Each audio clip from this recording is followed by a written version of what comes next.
Você conhece Rafael Medeiros? Empresário com mais de 17 anos de experiência, várias especializações internacionais, inclusive na Califórnia, na Universidade da Califórnia. Rafael é o criador do método Influência Máxima, que tem transformado a maneira como os profissionais aplicam técnicas de persuasão e influência. Como palestrante, ele já subiu nos palcos mais prestigiados desse país, inclusive no TEDx, mostrando a sua abordagem única sobre como os profissionais podem usar habilidades para vendas, compartilhando uma abordagem única sobre vendas e comportamento. Nesse episódio, vamos explorar a trajetória do Rafael, entender como ele criou o seu método, que tem influenciado milhares de pessoas para conseguirem resultados extraordinários através do comportamento e da influência.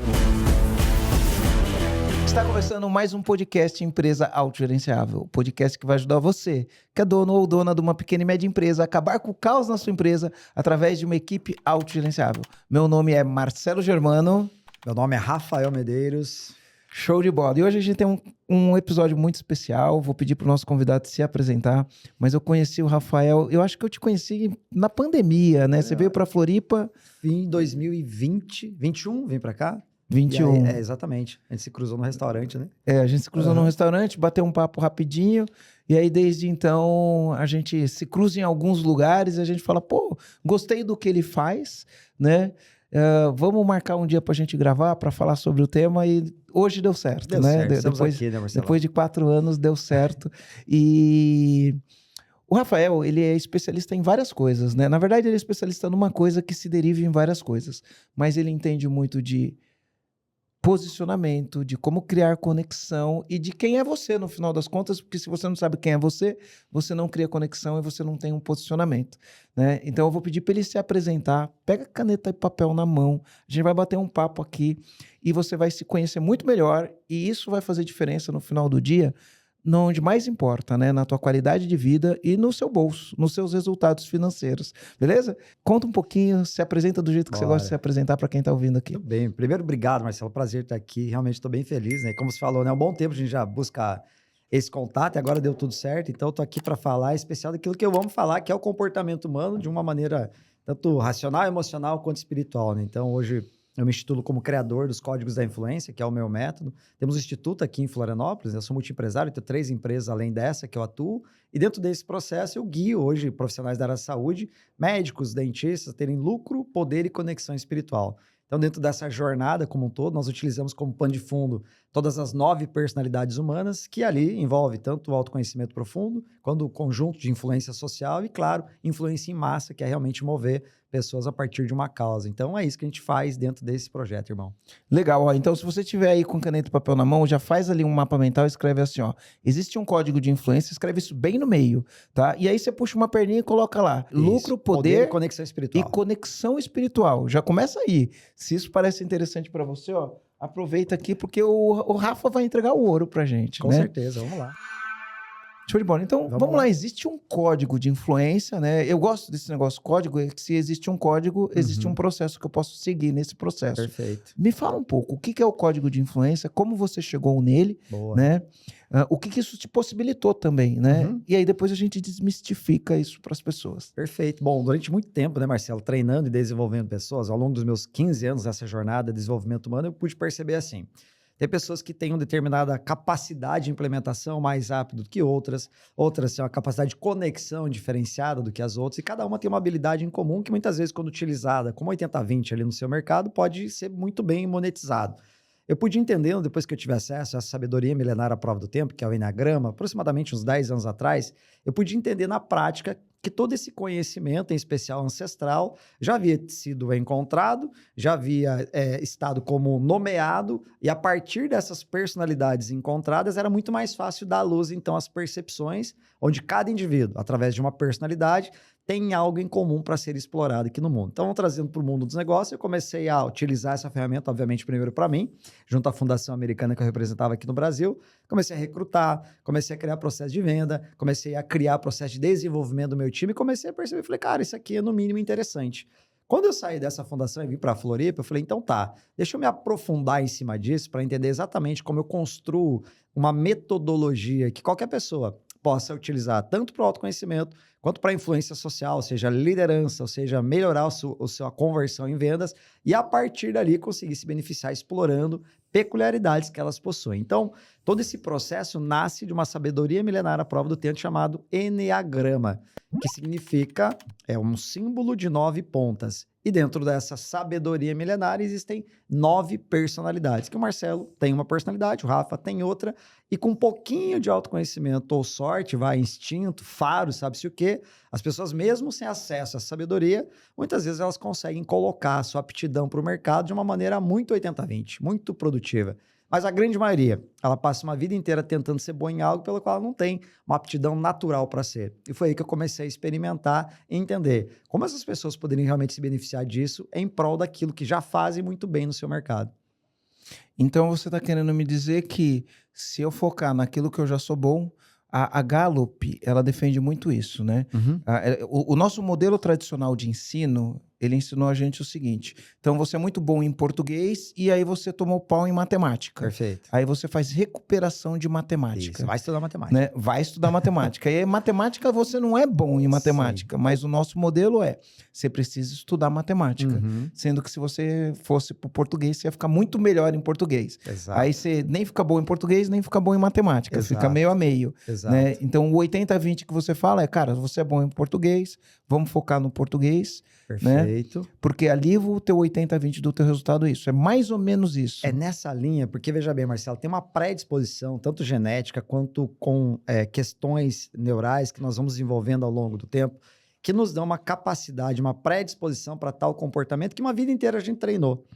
É por isso que algumas pessoas têm uma facilidade, por exemplo, com a leitura emocional de outras. Ela chega, ela fala, ei, tá tudo bem, tudo. A pessoa fala assim, essa pessoa acho que ela não tá muito bem. Ela tem uma leitura completa, porque inconscientemente ela treinou aquilo. Imagina como seria se essa pessoa descobrisse, então, esse superpoder e colocasse isso à disposição de uma atividade que remunerasse essa habilidade que ela possui. Então, em cima dessa predisposição existente em nós, dada a nossa carga genética, a nossa construção de personalidade, que existem comportamentos que desde o primeiro setênio eu vim reforçando. Ele está aí, à tua disposição, mas às vezes eu desconheço e às vezes eu vou tentar ser remunerado pelo mundo afora, no mercado de trabalho, com outra linha sendo bom em matemática, tentando ser bom em português. E eu vou ficar médio uma vida inteira. Então, por isso que eu defendo muito essa questão do autoconhecimento, em especial este mergulho um pouquinho mais profundo, que você sabe, né? O brasileiro, de forma geral... O brasileiro não, né? De forma geral... O ser humano é tudo igual, não importa onde... Lógico que a cultura interfere, o ambiente interfere, mas é ser humano. É ser humano e tem uma compreensão tanto quanto rasa sobre o termo autoconhecimento. Tem diversos estudos, um deles diz que 80% das pessoas que dizem possuir autoconhecimento, quando na verdade selecionadas ou colocadas à prova, detêm um nível muito raso de autoconhecimento. Mas juravam de pé junto que tem muito autoconhecimento. Em cima do que é este autoconhecimento? Então, este autoconhecimento de ponto forte, ponto fraco, ele é um tanto quanto frágil. Agora, quando você sai do aspecto racional, característica de comportamento, e vem para aquilo que move o comportamento, que é a emoção guia, você começa a entender de uma forma um pouco mais profunda. Por que aquele indivíduo é tão bom naquilo que ele faz? Por exemplo, eu estava vendo aqui, né, teu time ali. Aí fui lá pro time de vendas e tal. Na hora, um menino ali me chamou a atenção. Eu pensei, cara, esse cara deve ser o que mais bate meta aqui. A foto dele no painel, a maneira que ele se apresentou, é uma energia característica de uma das personalidades que mais consegue trazer conversão, que é uma personalidade orientada a um resultado específico, em especial, com clareza de que tudo é possível com base naquilo que eu posso executar. Então, ele tem um positivismo acima da média. Perceba, talvez ele saiba disso? Não sei. Mas talvez ele faça isso inconsciente. Inconsciente. E essa é a nossa questão, levar isso para as pessoas para que elas entendam. Há uma predisposição em você de aquilo que você pode explorar e muito mais. Nível racional é o comportamento, nível emocional é o impulso do comportamento. Então, a palavra emoção, ela deriva do latim, né? A alma da palavra emoção significa emovere, que é mover-se de dentro para fora, que é o impulso guia, aquela pulsão que Freud chamava, que nos movimenta em direção a algo. E este algo, quando clarificado para mim, fica muito mais fácil de eu definir. Então, o que me impulsiona pela vida fora? É nesse lugar que nascem as personalidades. Existem 9 guias de personalidade, cada um de nós possui uma. Então, você falou, a gente tem 9 tipos de personalidade. Se eu conhecer a minha personalidade, ou se eu entender, porque eu tenho que entender a minha e eu tenho que entender as outras pessoas e eu tenho que entender o que eu faço. Perfeito. Se eu entender a personalidade, eu vou poder recrutar melhor. Perfeito. Para cada função, eu consigo recrutar melhor. Perfeito. Se eu entender isso, eu vou criar processos melhores. Sim. Né? Eu crio Contratação, processos recrutamento. melhores. Eu vou contratar, vou criar processos. E aí pode ser processo de venda, processo de produção, processo de atendimento. Eu vou ter Perfeito. processos melhores. Inclusive de desenvolvimento do time. De desenvolvimento do time. E eu vou ser um líder melhor. Sim. Então, você tem recursos a mais para liderar de um lugar tanto quanto mais profundo e que a maioria vai desconhecer. Beleza. Aí você fala que a gente tem 9 personalidades e você falou que tem uma carga genética. Perfeito. Bacana. O que eu aprendi sobre personalidade? Tá. Eu tenho dedicado parte da minha agenda hoje, né, para estudar um americano, que é o Joe Dispenza. Inclusive, no último podcast que eu gravei, eu falei bastante disso. Legal. Né? E eu estou estudando lá os conceitos que ele traz de física quântica e uma série de outras coisas. Eu aprendi com ele o seguinte, a gente pode viver no modo sobrevivência ou no modo criação, né? O modo sobrevivência, eu estou lutando para sobreviver. Todo ser humano, quando nasceu, lutava para a luta era por sobreviver, né? Um bebê, quando nasce, ele não cria nada, né? Ele está lutando para sobreviver, é o modo luta ou fuga, né? E aí chega uma hora que a gente pode criar coisas, né? Quando acontece alguma coisa que é o modo sobrevivência, normalmente o nível de estresse é alto. O empresário vive num nível de estresse alto. E em relação ao nível de estresse alto, eu vou reagir ao que aconteceu, beleza? Então aconteceu alguma coisa, eu reagi, fiquei pé da vida com aquilo que aconteceu. Ele fala que quando eu fiquei pé da vida, aquilo ali é o humor. Certo. O humor, ele pode ser momentâneo. Algumas pessoas ficam pé da vida, aquele negócio passou, por um curto período de tempo, vida que segue, ele já não tá mais pé da vida. Existem pessoas que ficam pé da vida por mais tempo. Certo. Então ele fala, aí quando a pessoa fica muito tempo pé da vida, o humor se transforma em temperamento. Então o temperamento dessa pessoa é ficar pé da vida. Qualquer coisa que acontece com ela, ela fica pé da vida e ela fica pé da vida por muito tempo. Maior. Como ela fica muito tempo pé da vida, o temperamento se torna personalidade. E aquilo passa a ser parte da personalidade dela. Então, isso, né, trazido desse jeito, eu falo que a personalidade é um comportamento aprendido. Né? É um comportamento aprendido. Só que você falou que tem uma carga genética.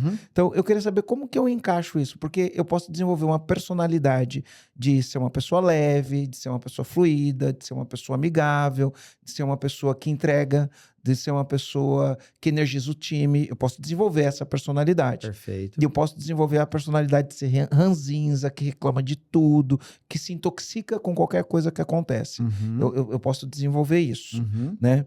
E eu posso mudar essa personalidade. Perfeito. Então, dá para mudar? Não dá para mudar? Como que isso se encaixa no que você falou? Perfeito. Já que a gente carrega uma carga genética. Certo. Boa. Então, dentro do que você trouxe, é bem importante a gente conceituar, em especial ligar os fatos, que vai ficar bem interessante para a audiência.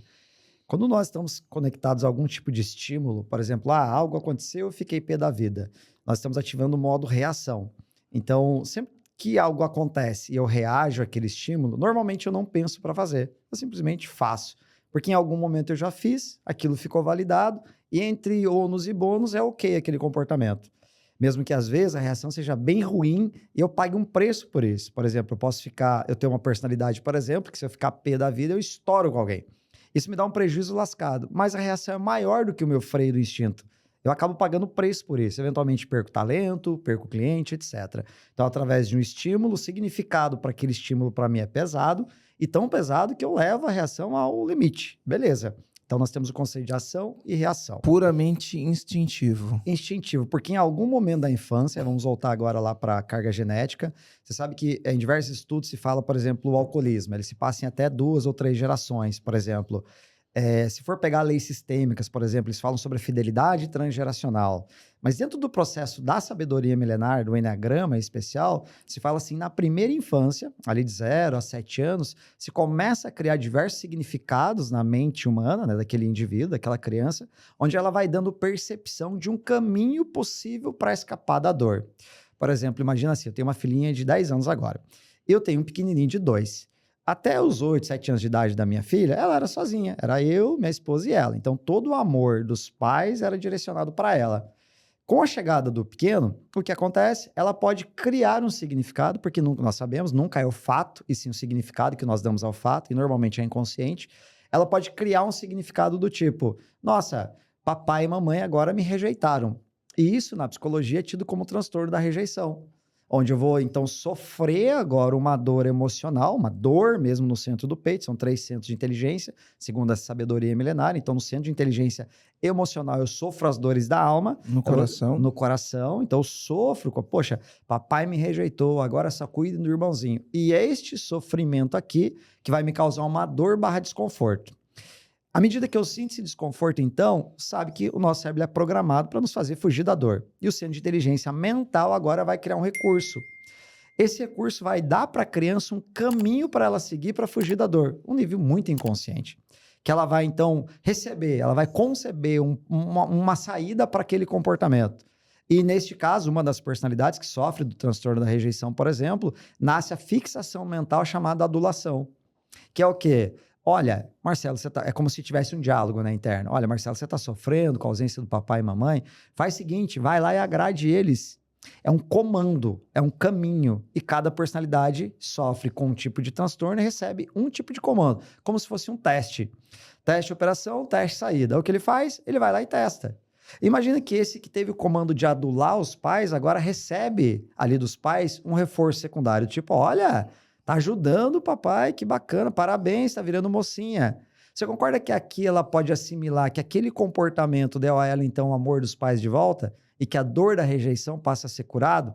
Imagine se essa soma de fatos realmente se fechar na personalidade dela, ela passa agora, essa personalidade, a entender. Opa, se eu agradar as pessoas, eu recebo o quê? O amor. O amor. E agora ela rebaixa o sentimento do amor para reconhecimento. Se isso registrou, esta criança vai reforçar agora ao longo da vida, com 8, 10, 12 anos, aquele comportamento que foi uma reação instintiva, passa a ser validado. E à medida que quanto mais ela faz, mais valida, e à medida que valida, mais reforça. É como fazer uma trilha. No primeiro momento de resistência de uma trilha, você tem que ir lá com um facão e abrir todo aquele mato. Depois, passando, tá, o caminho neural está completamente trilhado. É comum você perceber, adultos, inclusive do nosso time, que no momento de uma convenção, algo do tipo, você, sei lá, falou o nome de todo mundo do time e porventura você esqueceu dele. Aquele caminho da rejeição se abre de novo. E pronto, naquele momento ele sente que perdeu o amor novamente daquele que deveria lhe dar. Inconscientemente. Inconscientemente. Então aí nasce a reação que você falava, que ao longo do tempo foi validado. E que ao perceber-me de novo aquele fato, eu volto a ser criança. Por isso que eu costumo dizer que nós não vendemos para adulto, nós não lideramos adulto. No fundo, somos todos crianças. Quanto maior tem o nível de consciência em relação a você, quanto maior tem o nível de consciência em relação aos demais, mais recurso você tem para guiar, para entender e para inspirar um novo comportamento naquele que você lidera. Então, assim se forma a personalidade, que dá a palavra do grego, significa persona, que significa, então, máscara. Então, perceba como isso casa bem. Lá nos atores gregos da época, eles iam então se apresentar no palco, tinham as máscaras. A máscara com sorriso significava uma peça de comédia e a máscara tristinha era uma peça de tragédia. Os atores utilizavam a máscara, primeiro que tinham poucos atores, segundo que eles poderiam então fazer diversas peças, uma em seguida da outra, não se cansava da cara do personagem, do ator. Por trás da máscara do ator, persona, tem o personagem. E esse personagem, carregando a máscara, ganha estilo, energia, trejeito, script daquele personagem. E é exatamente isso que acontece conosco. Então, quando nós vamos entender as máscaras das personalidades, nós entendemos o comportamento do personagem. E por trás da máscara, o que há? A nossa essência. Então, por exemplo, quando nós nascemos e o bebezinho chora, ele rapidamente, ao chorar, ele dá a primeira respirada aqui, ele começa a chorar, a alma habita aquele corpo. E a partir dali a alma ganha um veículo. Este veículo vai passar uma vida fora, fazendo uso então deste recurso motor para transitar no plano terrestre. Esse plano terrestre ele traz para nós recompensas da carne. Recompensas da carne são tidas tanto na filosofia quanto na linguagem cristã, né, judaico-cristã, como pecado. E o que significa pecado no que tange a personalidade? Comportamentos reativos que me fazem errar o alvo. Então vamos voltar lá, por exemplo, que você deu, do Joe Dispenza. Pecado, ele não nasce da Igreja Católica, ele nasce lá com o militarismo, onde um soldado ia dar um tiro no inimigo, errava e ele cometeu um pecado. A Igreja Católica se apossa desse termo e entende, se você que não segue, vamos lá, pegando o catolicismo, se não segue os 10 mandamentos, a doutrina da igreja, você cometeu um pecado. Então você erra o alvo agora do coração de Deus. Então, se a reação ela é imediata, alimenta a emoção do meu comportamento e a partir disso é deficitária, eu caí no pecado. Então, eu passo a reagir com base no estímulo que eu tenho do mundo de percepção e caio no pecado da personalidade. É assim que se entende um pouco mais o mundo das personalidades. E dentre as 9, se acontece o mesmo fato. Nós temos 9 pessoas nessa mesa. Sei lá, derrubei um copo. Cada uma tem uma reação diferente, que é altamente previsível. O que nos dá, como gestores, previsibilidade comportamental. Porque você vai conhecer alguém de verdade quando você contrata, quando você treina ou quando ela está de extrema pressão. Quando ela está de extrema pressão. Ah, beleza. Como seria você já ter esse mapa mapeado, sabendo como ela reagiria em extrema pressão? E é isso que esse recurso é capaz de nos dar. Você consegue prever o comportamento daquele indivíduo. Até onde eu posso ir com ele? Porque ele já entendeu os estímulos, isso já é mapeado e você consegue trazer a previsibilidade para o mundo dos negócios. Aí foi daí que nós criamos a nossa metodologia, os códigos da influência. Então, eu como gestor, eu preciso saber quais são os códigos da influência, quais são as personalidades. Perfeito. Primeiro, para saber como eu atuo e como eu reajo mediante as situações. Quem é o personagem Marcelo na mas empresa? Mas entender dentro do contexto do meu time quem é quem, como essa pessoa previsivelmente vai funcionar. Exatamente. É esse o jogo. Deixa eu te falar uma coisa sobre esse negócio de persona, máscara e personalidade. É uma pergunta, na verdade, o que eu tô falando é uma pergunta, é uma curiosidade mesmo, tá?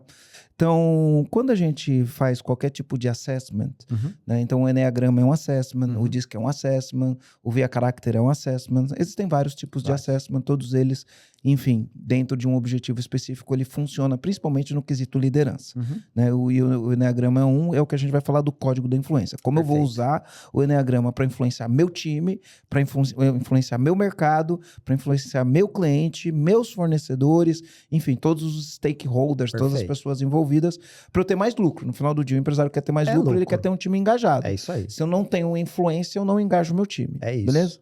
Mas você falou um negócio da persona, da personalidade e da máscara, né? E eu li um negócio, a minha tradução do que eu li, não é exatamente o que estava escrito, tá? A tradução do que eu li. Inclusive, outro dia eu fiz uma live e falei disso. Existe uma distância, vou até desenhar aqui, né? E eu queria que você que estivesse me ouvindo ou mesmo assistindo, né, que você imaginasse essa cena que eu vou falar. Existe 2 paredes e você está no meio das paredes e está segurando essas paredes com as 2 mãos. Consegue perceber? Perfeito. Você está fazendo uma força gigantesca segurando essa parede. Então, o que é essa parede? É isso que você falou. De um lado da parede está quem você parece ser. E do outro lado da parede está quem você é de verdade. Nesse espaço entre quem eu pareço ser e quem eu sou, quando eu deixo essa lacuna colocar, eu tô no meio e eu tenho que gastar uma energia gigantesca para segurar essas coisas entre quem eu pareço ser e quem eu sou de verdade na essência. Beleza? É um gasto de energia que a gente não percebe esse gasto de energia. Foi o que eu li. E aí ele fala o seguinte, né? Foi o que eu entendi da leitura que eu fiz. Cara, eu tenho que parar de gastar essa energia.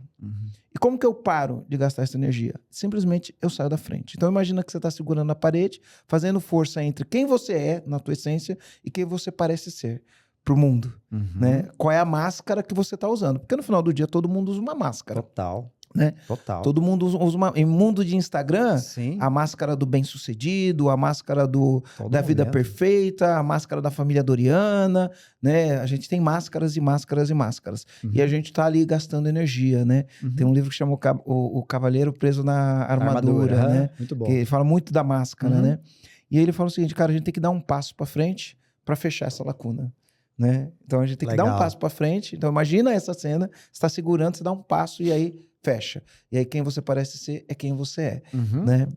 E cara, eu guardei essa imagem mental e o nosso esforço é, bom, para eu parecer ser quem eu sou, a primeira coisa que eu preciso saber é quem sou eu. Né?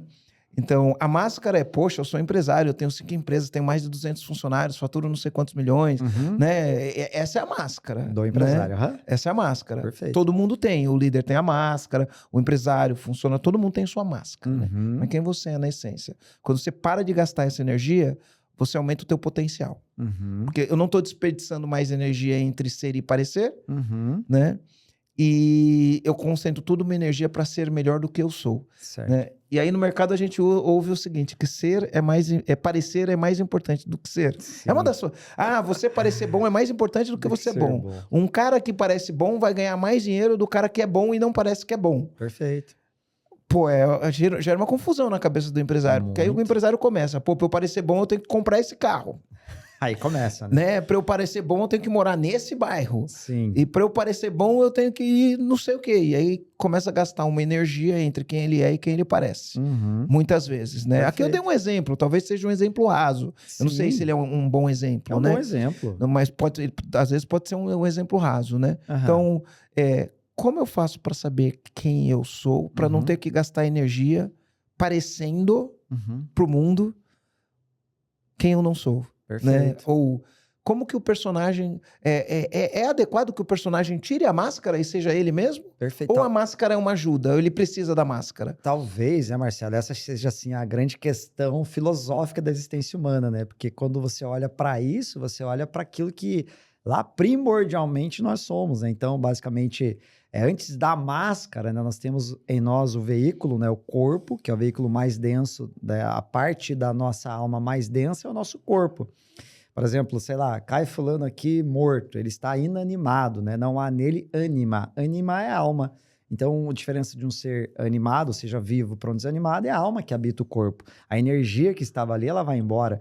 E, em consequência, o corpo para de funcionar, volta para a terra, e da terra viemos, à terra voltaremos, voltando da virtude da humildade, né? Humus, terra. O que significa? Então, tudo isso que é temporal é pueril. Então, nosso corpo, as nossas conquistas, tudo que o tempo pode levar, no final não vale nada. Mas a nossa alma é imortal. Então, quando o bebê ele chora e avança para dentro de um corpo, a alma habita o corpo. E a alma é, então, a essência. Então, basicamente, eu gosto de trazer uma metáfora quando se observa o cosmo, né? Então, o cosmo é toda a união, a perfeita ordem habitando aqui. A vida, então, o cosmo na unidade de Deus. Por exemplo, o circo, né? A aliança, né? Você pega uma aliança, é um círculo que representa a unidade. Quando você foi casar na igreja e tal, você sobe ao altar, então entra um noivo e entra uma noiva, né? Então, de costas para a família, de frente para o sacerdote eleito ali da igreja católica, de frente para a imagem de Cristo, para o Santíssimo. Naquele momento, você faz um voto e a disponibilidade teu, né, é completamente sua, no sentido de você aceita, lá.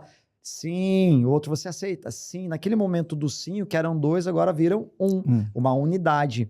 Então, a unidade nesse sistema familiar que agora passa a ser unificado representa também o do caos, aquilo que nós tínhamos do cosmos, a unidade de Deus, pertencermos a um Deus. Entenda Deus agora, obviamente, distante um pouquinho da religião, né? Daquilo que se acreditar em Deus. Então, posso acreditar em Deus uma energia superior, um maestro do universo. Uma inteligência infinita. Uma inteligência infinita. E a partir dessa inteligência infinita que estávamos lá, viemos então para a Terra. Na Terra ganhamos um veículo, o corpo. E aí, com o corpo, eu cruzo a jornada terrestre, para que um dia, ao morrer e não pertencer mais ao corpo, eu volte à unidade. Então, eu costumo dizer que somos fragmentos de Deus num corpo cruzando a nossa jornada terrestre, a fim de termos aprendizado para a nossa alma, para evoluirmos espiritualmente. E cada religião agora vai dar uma narrativa para isso, mas no final, voltamos a Deus. E quando nós olhamos o processo de voltar a Deus, nós olhamos o processo de voltarmos à unidade. Agora, vamos lá. Se em mim habita Deus, se em você habita Deus, será que no fundo quem somos então? Porque eu posso botar a máscara que eu quiser ou decidir nessa vida. De médico, de empresário, de pai, de marido, de filho. E a cada momento eu empresto o corpo e a alma a este personagem, que some e corrobora para a minha jornada. A narrativa atual aqui desse recorte da sociedade, que é o capitalismo, nós sabemos muito bem. Então, a meritocracia, cada um pode fazer o seu, né? Quanto mais dinheiro você tiver, mais respeitado você será, múltiplos dígitos de faturamento, tudo bem. Isso faz parte de um conjunto que liga o corpo ao ego. O ego ao pecado, o pecado à matéria, a matéria ao que é denso. E tudo que é denso não está ligado ao sutil e ao sagrado. Por isso que é um assunto que aqui no Ocidente é difícil de você ter. É difícil de você conversar com as pessoas sobre isso. Porque o nível de consciência não dá conta de chegar. O empresário, por exemplo, ele olha e fala, tá, beleza, mas como é que isso me dá lucro? Vamos voltar para as personalidades aqui. Ele não quer olhar para este lugar, que é um lugar de mais profundidade sobre a existência humana, o projeto de Deus na Terra, e não necessariamente ao que eu vim fazer aqui. Então eu posso criar narrativas para o meu personagem e me agarrar nela o resto da vida, que são as crenças ligadas à identidade. Então, quem eu sou, né? Qual é a crença mais forte sobre o quem eu sou que habita em ti? Às vezes o cara vai se apresentar ali na hora e falar, eu sou empresário de tantas empresas, faturo múltiplos dígitos, como eu falei aqui no início. Talvez esse personagem seja o que mais caiba para a audiência. Mas, no fundo, ele é um fragmento meu, um personagem meu que, para este momento, para esse podcast, pode caber melhor. Mas, num dado momento, eu me apresento como pai, como marido, etc. Mas e no final, quando removêssemos todos esses personagens? Então, no final, seríamos quem? Então, aí talvez more a maior reflexão que nós podemos ter a respeito da existência. Agora, problematizando o termo da existência, em especial entendendo sobre o comportamento de cada personagem ao longo da jornada, nós vemos que é em cima de uma predisposição de movimento de alma, de evolução, porque a alma ela vai seguir o fluxo dela de evolução.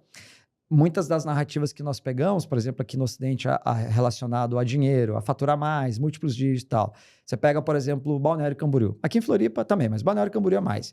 Balneário Camboriú, uma cidade linda, tem lugares incríveis, carro, apartamento, você tem bons restaurantes, tem paisagens naturais, é tudo muito incrível. E, curiosamente, ela também amarga uma estatística que é tanto cruel, né? Que é uma das cidades onde mais as pessoas cometem um atentado à própria vida. Então, por que isso acontece? Num lugar onde, em tese, a felicidade está, e está em vibração, está com facilidade, está com acesso, por que mesmo assim há, então, infelicidade? Então, a busca do indivíduo, naturalmente, por uma narrativa criada atualmente do capitalismo, que é a busca do ter ou parecer ser, aproxima ou afasta o indivíduo da evolução real que ele veio buscar. É isso que talvez a gente tenha que problematizar para entender como a nossa humanidade não está funcionando. Basta ver números de transtornos mentais, ansiedade, depressão, Cada vez burnout. mais jovens tomando ansiolíticos e cada vez mais empresários entrando em burnout, né? Dá para concordar que não está funcionando, certo? Mas mesmo assim, não se para o processo, só segue, vamos embora. Esse está doente, tira ele do jogo, esse agora está bom, esse que produza, e a vida vem trocando os personagens, mas o meio, o processo não está funcionando. Então, para mim, levantar uma bandeira de faturamento, especificamente faturamento, sem aliar uma questão mais sistêmica da vida do cara, hoje não faz mais sentido. Porque eu sei, e eu já paguei esse preço entrando em depressão, o preço que é faturar muito, tá num palco, parecer ser e no final do dia botar a cabeça no travesseiro e falar, cara, mas que sentido tem tudo isso? Qual é o sentido maior desse negócio? Porque, qual que é a minha missão aqui, né? Porque, Marcelo, com tamanha inteligência que Deus tem, inteligência infinita, você usou esse termo, eu adoro, né? Vem de Napoleão Hill, inclusive.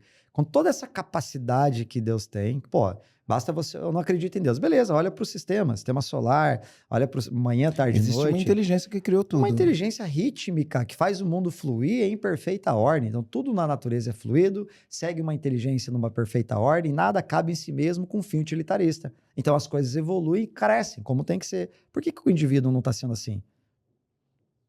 Então, esse ser humano, ele esqueceu que faz parte da natureza. E a palavra natureza significa alma, da palavra natureza significa aquilo que nasce. Em um dado momento, nós esquecemos que nós nascemos e nos colocamos a par da natureza. Ou seja, viemos para a cidade, construímos casas, prédios, etc. e tal, e saímos do ambiente natural. Por que aqui em Floripa é tão gostoso você se conectar? Por exemplo, para meditar. Por que é tão mais fácil? Tenta meditar em São Paulo, agora que você está meditando para você ver. Para lá, no apartamento, se tiver no bairro, você tenta meditar lá e sente o clima mais pesado para você ver que naturalmente tem. Cada cidade possui, então, essa energia que rege o processo. Pega em Alphaville, por exemplo. Tá, aquele negócio e tal, beleza. Vai aqui na beira-mar e tenta meditar, ver onde conecta mais fácil. Então, existe essa frequência também. Dado ao ponto de que quanto mais próximo à natureza, nós estamos numa ilha aqui, certo? Então, nós estamos envoltos de água. Quanto mais próximo da natureza, que é aquilo que nasce, mais conectado com o Criador nós estamos. Por isso que, às vezes, ao cruzar uma trilha, você vai subindo, daqui a pouco você vê aquela vista, a energia muda, o teu corpo responde. O que é o corpo mesmo? A parte mais densa da alma. Mas tenta explicar, e o que eu senti, eu me arrepiei. Você não consegue explicar, mas você sentiu. E com o pensamento grego racional, em especial da ciência, da constatação, não se entende muita coisa. E eu não quero entender, eu quero sentir. E quando eu sinto que eu estou no caminho, quando eu sinto que o olho do outro brilhou, quando eu sinto que o colaborador engajou, que o cliente está feliz, bastou. Eu estou seguindo a minha jornada também, colocando uma solução para o mercado e sendo muito bem remunerado por isso. Mas compreendendo um pouquinho mais a fundo. O que eu faço realmente faz o bem para a humanidade? E acho que essa é a pergunta que o empresário deve se fazer. Porque aí ele vai ativar o time, aí ele vai vender mais. Aí ele vai ter propósito, aí ele vai ter missão. Ele vai encontrar. Legal. Me fala do código da influência. Ele é baseado no Enneagrama, isso a gente já sabe, são 9 personalidades. Perfeito. Né? Eu quero entender esse código. Bora. E como que a gente é efetivo com esse código no Legal. final do dia para colocar mais dinheiro no Mais bolso, dinheiro no independente. bolso. O dinheiro no bolso não é só pelo dinheiro no bolso, Perfeito. né? O dinheiro é veículo, ele não é fim. Né? Perfeito. O dinheiro ele é um veículo, ele não é o fim. Ele é um veículo para quê? Para te dar mais vida, para dar tempo para sua família, para você viajar, para você poder Expandir realizar sua seus mensagem. sonhos e causar impacto. É isso. Ele é um veículo, né? Ele não pode ser objeto fim, ele é só um veículo. Perfeito. E eu preciso dizer, né? Todo empresário ele deve mirar o dinheiro. Não dá, eu vim aqui viver de luz. Não, você é empresário, você montou um CNPJ para ter lucro. O que acontece é que às vezes o brasileiro ele cria um personagem. Não, essa é a minha missão, então faz de graça, então. Faz de graça, quero ver. Tu sobrevive num país como o nosso de graça? Deixa que a pessoa que fala faz de graça não faz nada de graça pra ninguém, não né? faz nada. É muito engraçado a narrativa, porque assim, ó, por exemplo, às vezes assim, se você faz isso por missão, então por que você não faz de graça, né? Eu falo, tá, então vai numa empresa, se candidata para trabalhar na empresa e fala, olha, eu vim trabalhar de graça aqui na empresa, não precisa me pagar, né? Eu quero só desenvolver minhas habilidades e cumprir minha missão. Perfeito. Né? Ninguém vai numa empresa e pede para trabalhar de graça na empresa. Aí as pessoas olham o empresário e pedem para o empresário trabalhar de graça. A pessoa que está falando isso não tem um nível de consciência, né, sobre o que ela mesma está falando, porque ela está exigindo uma coisa de outra pessoa que ela mesma não faz. Perfeito. Se é isso mesmo, por que você não faz de graça? Sim. Né? Tá, beleza, você sai da sua casa de graça para ir trabalhar de graça? Né? Não sai. Então, por que você não tem o direito de exigir que os outros façam as coisas de graça? Né? Perfeito. E a maneira mais rápida de você penalizar alguém é entregar algo de graça para ela. Fala mais. As pessoas têm que entender isso. Às vezes fica assim nesse mimimi, assim, perceba, por exemplo, imagina a minha mentoria. Fala, Marcelo, você é meu amigo, vou te dar a minha mentoria. Ou você, Rafa, vou te dar uma consultoria, sabe, sei lá o quê. Beleza. Quando você fala que vai fazer isso de graça para mim, você percebe que todo o meu poder, toda a minha postura, toda a minha energia vai ficar completamente à tua disposição? Eu vou ficar abaixo de você na hora se eu topar? Sabe aquele lance assim, vamos almoçar, Marcelo? Vamos. Aí eu falo, deixa que eu vou pagar. Você vai escolher o restaurante que você vai? Se eu falo que vou pagar? Eu falo, vamos almoçar? Você fala, vamos. Agora você é meu convidado. Quem escolhe onde nós vamos? Quem convidou ou você que é convidado? Quem convidou, quem escolhe. Qual prato nós vamos comer? Normalmente quem escolhe? Quem convidou ou quem é convidado? Quem convidou. Beleza. Segue essa linha e perceba. Qual é o teu poder nesse movimento que você está fazendo? Passivo ou ativo? Passivo. Beleza, você está sem poder algum, eu mando em você. Por isso que quanto mais eu faço coisas de graça para as pessoas, mais eu tiro o poder delas. Então eu preciso cobrar e cobrar bem. Tudo na natureza pertence ao equilíbrio. Se tem equilíbrio, tem progresso. Se desequilibra, tem o caos. Então todas as vezes que colaborador, funcionário, cliente, cobre e cobre bem. Certa vez o André Cia me falou, então um abraço pro Cia. Ele falou, abraço, Cia. Cia, grande abraço. Ele falou, sabe por que você não melhora o teu ticket? Por quê? Porque você tem medo de prometer. Olha que forte isso. Prometa muito e entregue muito. Falei, caraca, isso faz muito sentido. Quanto mais eu entendo o peso que as coisas de graça têm na minha vida, mais eu começo a ver que ser orientado pela ordem do desequilíbrio é ser orientado pelo caos. Então, se eu quero a tua mentoria, quero o teu acompanhamento, eu vou te pagar e pagar o preço que você falou. Agora nós estamos em igualdade. E igualdade, algo vai fluir entre nós. Botou desigualdade, eu fico subserviente. Eu fico num lugar de fraqueza. Eu fico à mercê daquilo que você vai fazer. Se é bom ou não, se é no nível que eu queria ou não, eu estou simplesmente entregue a você. Então, esse é o primeiro ponto. No segundo momento, quando eu entro, então, para jogar todo o processo das personalidades para o mundo do mercado. E aqui a gente tem que entender que a energia, agora a gente vai falar, é sobre dinheiro, sobre algo que gere lucro no final do dia. Porque eu acredito que é assim que as pessoas devem olhar para as empresas.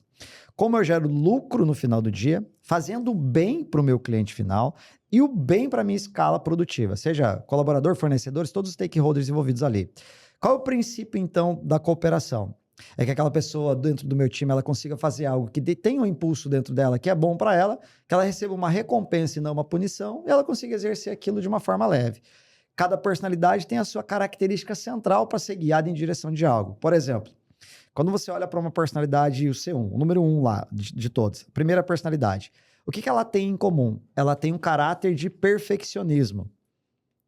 O vício emocional, o pecado dela é chamado de ira. Então ela fica irada por perceber as coisas organizadas. Desde isso aqui, ó, eu bebi água aqui, eu não fechei. Se ela vê a tampinha aqui, ela fala, putz, mas o Rafa deveria colocar ali. Por que ele não colocou? Eventualmente, poxa, a gola da camisa dele tá assim, não tá assado. O quadro tá torto. Então, ela tem um nível de perfeccionismo a mais. Você concorda que se ela é tão inflexível assim com a vida, se eu botar ela numa rotina bem dinâmica, como, por exemplo, vendas, eventualmente num processo que não tenha uma previsibilidade, ela vai sofrer mais do que o devido por não conseguir seguir as regras pré-estabelecidas? Então, se eu colocar ela nesse lugar, ela performa menos ou mais? Menos. Então, beleza, eu preciso entender qual lugar essa pessoa performa mais.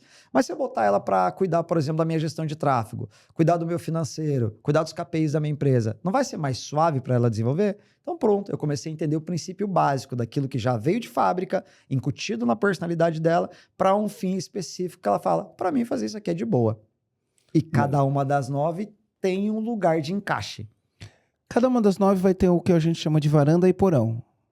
Fala mais que essa eu não sei. Tá. Dentro da metodologia da Gallup, uma das minhas formações, eles falam dos 34 temas de talento. E ele fala que cada talento que a gente tem, né, o talento é uma personalidade no final do dia. O que eles designam como talento? É um jeito natural, de pensar, agir e sentir. Legal. Todo mundo pensa, todo mundo sente, porque o pensamento gera sentimento e o sentimento gera ação. E todo mundo age. Então, todo mundo tem talento. Né? Todo mundo tem talento. Né? O que existe são talentos diferentes. Se eu tenho um talento, eu posso estar na varanda desse meu talento. Então, por exemplo, você falou de adular. Né? Dependendo do momento, quando eu estou adulando alguém, eu estou numa varanda do meu talento ao adular uma pessoa. Na hora de fazer um reconhecimento por um trabalho bem feito, né? Eu estou numa varanda do meu talento. Mas eu posso estar no porão desse talento, que ao invés de eu adular alguém para fazer um reconhecimento por uma coisa muito bem feita, para deixar essa pessoa se sentir reconhecida, para que essa pessoa tenha um auto-reconhecimento, eu posso virar um puxa-saco. Eu posso virar um puxa-saco e estar extremamente no porão do meu talento. Compreendi, né? 100%. Deu para entender? 100%. Aqui eu criei uma história baseada no que veio de instinto. Não estou estudando esse tema de talento. Mas já dá para ilustrar. Mas deu para ilustrar, né? Então, eu posso usar isso aqui, né? A adulação como um talento, né? Perfeito. Cara, eu vou adular aqui, ó. Pô, o funcionário fez um negócio muito bem feito. Fiquei feliz, que trabalho incrível. Pessoal, vem aqui. Chega aqui, olha que trabalho incrível que foi feito. Está todo mundo de parabéns. A gente trabalha a pessoa lá no alto nível da pirâmide de Maslow. A pessoa se sente reconhecida. Isso vai engrandecer a pessoa. Mas eu posso ser um puxa-saco. Perfeito. E aí chega uma hora que o cara vai falar, nossa, lá vem aquele puxa-saco. Chega uma hora que tá todo mundo na empresa e fala, não aguento mais, puxa-saco. Total. Né? Então eu tô na varanda do talento. Tá no porão. Isso. Exato. E esse Tô no porão, desculpa, exato. Tô no porão. E aí você me traz a oportunidade de falar, porque dentro do próprio Eneagrama tem o que é conhecido como níveis de consciência. Então, por exemplo, a mesma personalidade que tem a fixação da adulação, que faz exatamente o que você falou, inspira o time, reconhece, pô, que legal, olha, bom ter você, que bacana, tá.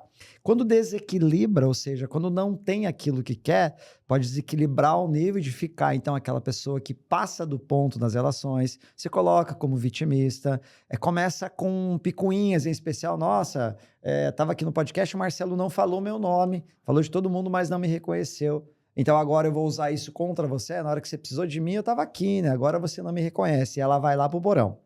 Então ela desequilibra o comportamento numa reação infantilizada. E todas as 9 detêm isso. Como existem 9, nós temos uma que é predominante, o que é o ideal? Qual é a minha praia, então? O que eu faço bem lá na varanda, pegando teu exemplo, beleza? Na virtude, né? Dentro do Eneagrama chama-se virtude e vício. Na virtude, na varanda. E o que eu faço mal? Que eu falo, putz, quando eu desequilibro aqui, fica bem ruim o meu comportamento, que já é a predisposição do comportamento natural. Exatamente como você falou. Pensar, sentir e fazer. Princípio do cognitivo comportamental. Em cima disso, desenvolve. Ação. Eu penso, sinto, faço. Reação. Eu não penso, não sinto, eu só faço. Vlá. E na reação, eu vou pro porão. Na ação, eu tô na varanda. Eu gostei disso. Ação, penso, sinto, eu faço. Reação. Fico cego. Reação, não penso. Não sinto e não faço. Gostei. E aí nisso eu só reajo. Faço, né? E reajo, exato. Não penso, não sinto. Eu vou fazer tardiamente o processo. E não é eu faço, né? Eu reajo. Sim. Reajo. Porque a reação, então, ela vai te colocar no lugar de fragilidade. Por exemplo, pô, começou, sei lá, a discutir com alguém. Bah, estourou, falou alguma coisa pra ela. Você reagiu ao estímulo. Depois vem o sentimento, putz, por que eu falei isso? E depois vem o pensamento, nossa senhora, o que eu fiz agora? Então é tardio e ao contrário. É o processo inverso. É inverso, exatamente. E aí vem um grande estímulo, em especial um grande ganho de percepção, quando você mapeia o teu comportamento em cima da personalidade, que diferente de qualquer assessment, no Enneagrama tem algumas virtudes, alguns benefícios assim que eu fico apaixonado. Por exemplo, MBTI, DISC, Big Five, você conhece a personalidade, você entende, você vê características, motivações, ok. Só que poucos recursos você tem para desenvolver isso na própria ferramenta. E o Enneagrama te dá essa profundidade para você se desenvolver na própria ferramenta. E isso é um barato. Então, quando eu olho, por exemplo, o vício o vício da ira do indivíduo que é perfeccionista, ou do orgulho do indivíduo que busca a doação ou a adulação, eu vou ver o contraponto disso, que é a virtude. E aí é um caminho legal para nós sabermos. Não sei se você assistiu aquele filme, como é que é? Academia do Diabo, já viu ou não? Tá no Brasil Paralelo? Cara, muito bom. Não. Fala muito sobre... enfim, é como se fosse uma academia do diabo, seria então como formar diabos, né? E o diabo vem te tentar aqui na Terra em cima dos seus pecados. Aí usa como pano de fundo os pecados capitais e tal, é bem legal. Vou assistir. No comportamento é igual. Então eu tenho os meus pecados, que lá na tradição dos padres do deserto, quando eles vão entender os pecados capitais, eles querem viver um pouquinho lá do monastério, em especial do radicalismo da Igreja Católica. A Igreja Católica para, então, com aquele radicalismo, num dado momento, início do século I, e eles começam a fugir para os desertos, para viver mais do radicalismo, entender mais a experiência de Deus. Esses padres se reúnem, eles são tidos como padres do deserto, não padre como padre, mas padres como pais, né? Enfim, e madres também, eles vão para o deserto para buscar, então, responder algumas perguntas. A primeira delas é, será que Deus existe em nós? Essa é a primeira pergunta. A segunda é, bom, se ele existe, por que é tão difícil de acessar? E a terceira, por que se eventualmente nós acessamos, passa tão rápido? E aí eles vão para os desertos e começam a entrar em estado meditativo. E eles meditando durante um longo período de tempo, ficam isolados e se reúnem no sábado.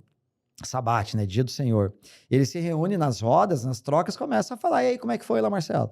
Pô, cara, eu tava meditando lá e de repente alguma coisa aconteceu com o meu corpo, eu fui sentindo um calor, cara, assim, 2 dedos abaixo do umbigo, parece que veio vindo.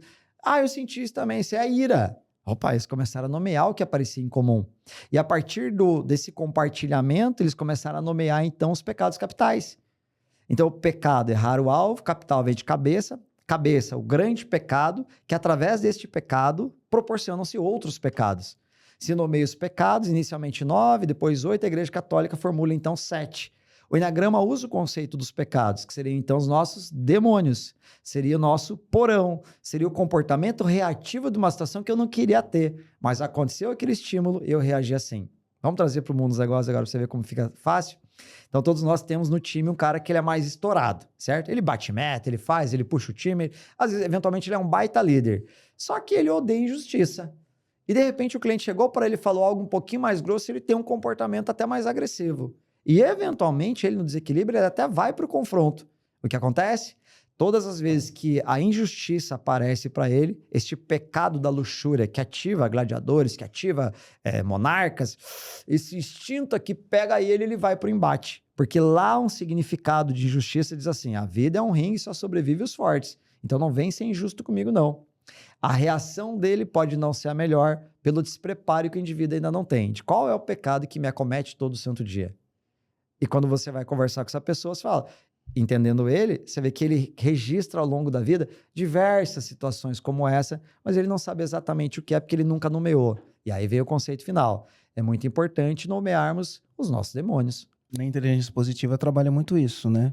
Então você cria um nome para o seu sabotador, né? Cria um seu nome para o sabotador. Perfeito. Vamos lá, no código de influência são 9. Quais 9 são os 9? personalidades. O primeiro é perfeccionista. Perfeccionismo é aquele indivíduo que quer extremamente as coisas em perfeita ordem. A crença central dele é regras são regras. Ele adora um cronograma, um framework, um passo a passo, uma planilha, detalhe do detalhe do detalhe. Funciona muito bem com o controle. Esse é a personalidade 1. O vício emocional dele é a ira, tá? Ele fica irado por ver as coisas organizadas. Odeia desorganização. Comandante, ó, você que tá assistindo, você tá curtindo esse conteúdo aqui que a gente tá falando, segura aí que tem mais, né? A gente só falou do primeiro aqui ainda, estamos começando esquentando os tambores aqui, mas eu preciso falar para você. Programa EAG, ele falou uma coisa muito interessante. Quando você tá em desequilíbrio, quando você tá em equilíbrio, você vai pro progresso. Quando você tá em desequilíbrio, você vai pro caos. O programa EAG ajuda você a sair do caos. Então, traduzindo o que ele trouxe, o que que a gente faz? Através dos nossos fundamentos, dos nossos pilares, que são domínio pessoal, cultura, liderança, gestão, finanças e tração, a gente ajuda você a ficar em equilíbrio. E se você está em equilíbrio, tá? Você vai para o progresso. Se você está em desequilíbrio, você fica no caos. Quer sair do caos e ir para o progresso? É simples. Vou deixar um link aqui embaixo. Você vai clicar nesse link, vai preencher seus dados. Uma pessoa do meu time vai entrar em contato com você. Vou pedir para você, atenda o telefone, responda o WhatsApp, porque a gente vai tirar você desse desequilíbrio que te leva para o burnout, que faz com que você não consiga ter um time engajado, que faz com que você não entenda como tirar o melhor das pessoas. Nós vamos agendar uma sessão estratégica com você, a gente vai fazer um diagnóstico da sua empresa, você vai entrar numa jornada, e essa jornada vai ajudar você a acabar com o caos na sua empresa e atingir o equilíbrio e o progresso que você tanto quer. Beleza? Então, o link está aqui, é só você se inscrever para participar. Legal, Rafa. Então, o primeiro, perfeccionismo, né? Regras são regras e o pecado dele é a ira. Qual que é o segundo? Segundo, então, ele é tido como código da doação. Então, ele é o doador, aquela pessoa que desde a infância percebe que ajudar os outros é bom demais. Então, essa é a regra dele. Como é bom ajudar os outros, né? Então, ele tem um quesinho de altruísmo que, no fundo, é uma carência. Nós sabemos, no sentido de eu busco o reconhecimento do outro, porque eu entendo que reconhecimento é amor, e no fundo eu quero ser amado. Então ele vai buscar esse reconhecimento ajudando os demais. Então aquele no time que é pau pra toda obra, tô aqui, precisa vir sábado, eu venho, tá. Enquanto você tá dando reconhecimento, que é o salário emocional de cada um, vai rolar legal. À medida que você não pague de salário, você tem problemas com a infantilidade dele. Né? Então o vício dele é o orgulho. O orgulho é se achar maior que os demais, em especial entendendo o conceito de que só ajuda o outro aquele que é maior que o outro. Então, um pai ajuda um filho, não o contrário. Essa é a lei de um processo sistêmico. E ele se vê maior, por isso ele ajuda. Então, eu não tenho problema algum, mas eu sei como te ajudar. E orgulho tem níveis. O primeiro é assim, eu posso te ajudar. O segundo, só eu posso te ajudar. O terceiro, fica quieto que você não sabe de nada e se não for eu na tua vida, você tá em maus lençóis. Esse Ou seja, entrou no vício, na varanda, no porão total. Total, exatamente. Está na sombra bem escura. É uma sensação, Marcelo, que se eu sair aqui do EAG, você quebra. Real, tá? Não é uma sensação imaginária, fantasiosa. Chega em casa e fala, nossa, praticamente eu toco a empresa nas costas. Posso falar assim, é que o Marcelo não sabe, mas se eu sair, cara, ele quebra 3 meses. Ele fala para as pessoas. É a personalidade mais cega de todas. O senso de grandeza e de importância dela é extremamente exacerbado. Porque fica com o registro de estar ajudando os outros. Então, logo, eu faço muito pelos demais. Os demais nem tanto para mim, a cabeça dele. Mas eu sim para os outros. Então, o senso de grandeza é bem exacerbado. E qual que é a virtude do doador? A própria humildade. O que é humildade? Eu também preciso de ajuda. Marcelão, pô, também não estou bem. Eu posso cuidar de mim. Eu posso dizer sim para mim. Eu posso desenvolver vulnerabilidade, dizer, pô, me ajuda. Então, pedir ajuda para ele é um problema. Então, ele tá, sei lá, carregando esse negócio nas costas, tá saindo ali no elevador. Você fala, quer uma ajuda aí? Não, tranquilo, precisa não, tá tudo tranquilo. Porque ele veio para servir e não ser servido. Orgulho. Então, a humildade equilibra isso. Humildade, humus, é vir da terra, da terra voltaremos. Então, ele equilibra bem o comportamento dele, tá? Comandante, vai vendo qual deles você se encaixa e não vai me falar que você se encaixa com todos não, tá? Porque senão aí é uma disfunção gigantesca. Perfeito. Você não se encaixa com todos. E não se encaixar com todos já é uma negação, tá? E o princípio da negação corre muito quando você está no primeiro estágio da jornada de autodesenvolvimento. Então você fala, eu tenho um pouquinho de tudo. No fundo você está dizendo, eu não quero ser aquele que eu sei que eu sou. É uma negação. Muitas vezes, Marcelo, aquilo que nós mais julgamos nos outros, julgamos em nossos pais, é que eu me vejo fazendo dentro do comportamento pautado a esse conjunto de personalidades. Cara, sabe que você falou um negócio? Eu vou falar bem rápido aqui, claro, porque senão a gente não chega nos 9, né? 9 é bastante coisa. Senão a gente não vai chegar nos 9. Mas você falou um negócio. Eu tenho praticado muito a meditação, eu te falei antes da gente começar, tenho praticado muito. E o que eu tenho praticado hoje é o seguinte, é não fazer julgamentos. Por quê? Porque a gente tá na internet, a internet tá rasa. As pessoas sem contexto partem para tomar um partido sobre um negócio que nem contexto tem e vão brigar com quem quer que seja a partir de uma história que não foi contada direito, tá? Vou dar um exemplo, Outro dia, um vídeo viralizou. Um empresário falando assim, olha, eu sou contador, minha contabilidade tem 200 funcionários, fui entrevistar uma pessoa hoje, ela chegou aqui com a mãe dela, veio fazer 25 anos, 28 anos, sei lá, veio fazer a entrevista com a mãe. Cara, na internet todo mundo falando, essa geração não sei o quê, e todo mundo falando mal da geração, onde já se viu, cada vez homens mais frouxos, cada vez mais não sei o quê, papapá, ficou todo mundo inflamado. Eu olhei para aquilo, olhei para os comentários, dei uma respirada e falei, qual o contexto? Qual o contexto? Perfeito. A mãe entrou dentro da sala junto com ele ou a mãe foi levar? Mas eu não sei o contexto. Será que ele tinha uma entrevista depois desta entrevista? Perfeito. E a mãe dele falou, deixa eu levar ele, porque ele não tem carro? Sim. Quando ele sair dessa entrevista, eu vou com ele? E o fato da mãe dele ter entrado com ele na sala de espera, eu vou no médico com minha filha e fico na sala de espera, né? Sim ou não? Sim, dentro do processo. Eu gostei muito da observação. Qual o contexto? Qual o contexto? Eu não sei o contexto. Então, a gente tá numa terra rasa que a pessoa pega esse recorte e mete um rótulo. Essa geração é isso. Porque... Calma, qual o contexto? Essa geração mora com os pais até os 28 anos de idade. Qual o contexto? Eu morei com os meus pais até os 28 anos de idade. Por quê? Porque eu não tinha condições financeiras de sair. Montei minha empresa quebrou, montei minha segunda empresa, aí a segunda empresa deu certo. Poxa, eu saí da casa dos meus pais. Porque eu tinha um conforto de morar na casa dos meus pais. Então, enquanto eu tive esse conforto, eu aproveitei. Okay. Mas o fato de eu ter esse conforto de morar na casa dos meus pais até os 28 anos não me impediu de construir nada do que eu construí. Perfeito. Qual o contexto? Morar até os 28 anos na casa do pai. Cria vergonha nessa cara. Calma aí, vamos olhar o contexto. Né? Então, eu aprendi a não julgar. Então, quando eu vejo um vídeo desse viralizando, eu não me deixo invadir pela ira. Legal. Né? Legal. Não me deixo invadir nem pela ira, porque as pessoas estão intoxicadas, né? Termo fantástico. E aí tão raso em olhar e falar, legal, mas qual o contexto disso tudo? Me conta melhor, fala mais como que foi. Perfeito. Né? Exatamente. Porque, na boa, né? Se eu precisar levar minha filha para fazer uma entrevista e dar carona para ela e ela tiver uma logo na sequência, pô, eu vou lá, eu fico esperando. Por quê? Porque quando ela sair eu vou rápido, porque eu sei que tem outra na sequência. O cara não sabe o contexto, tá falando, né? E se essa pessoa tem outra?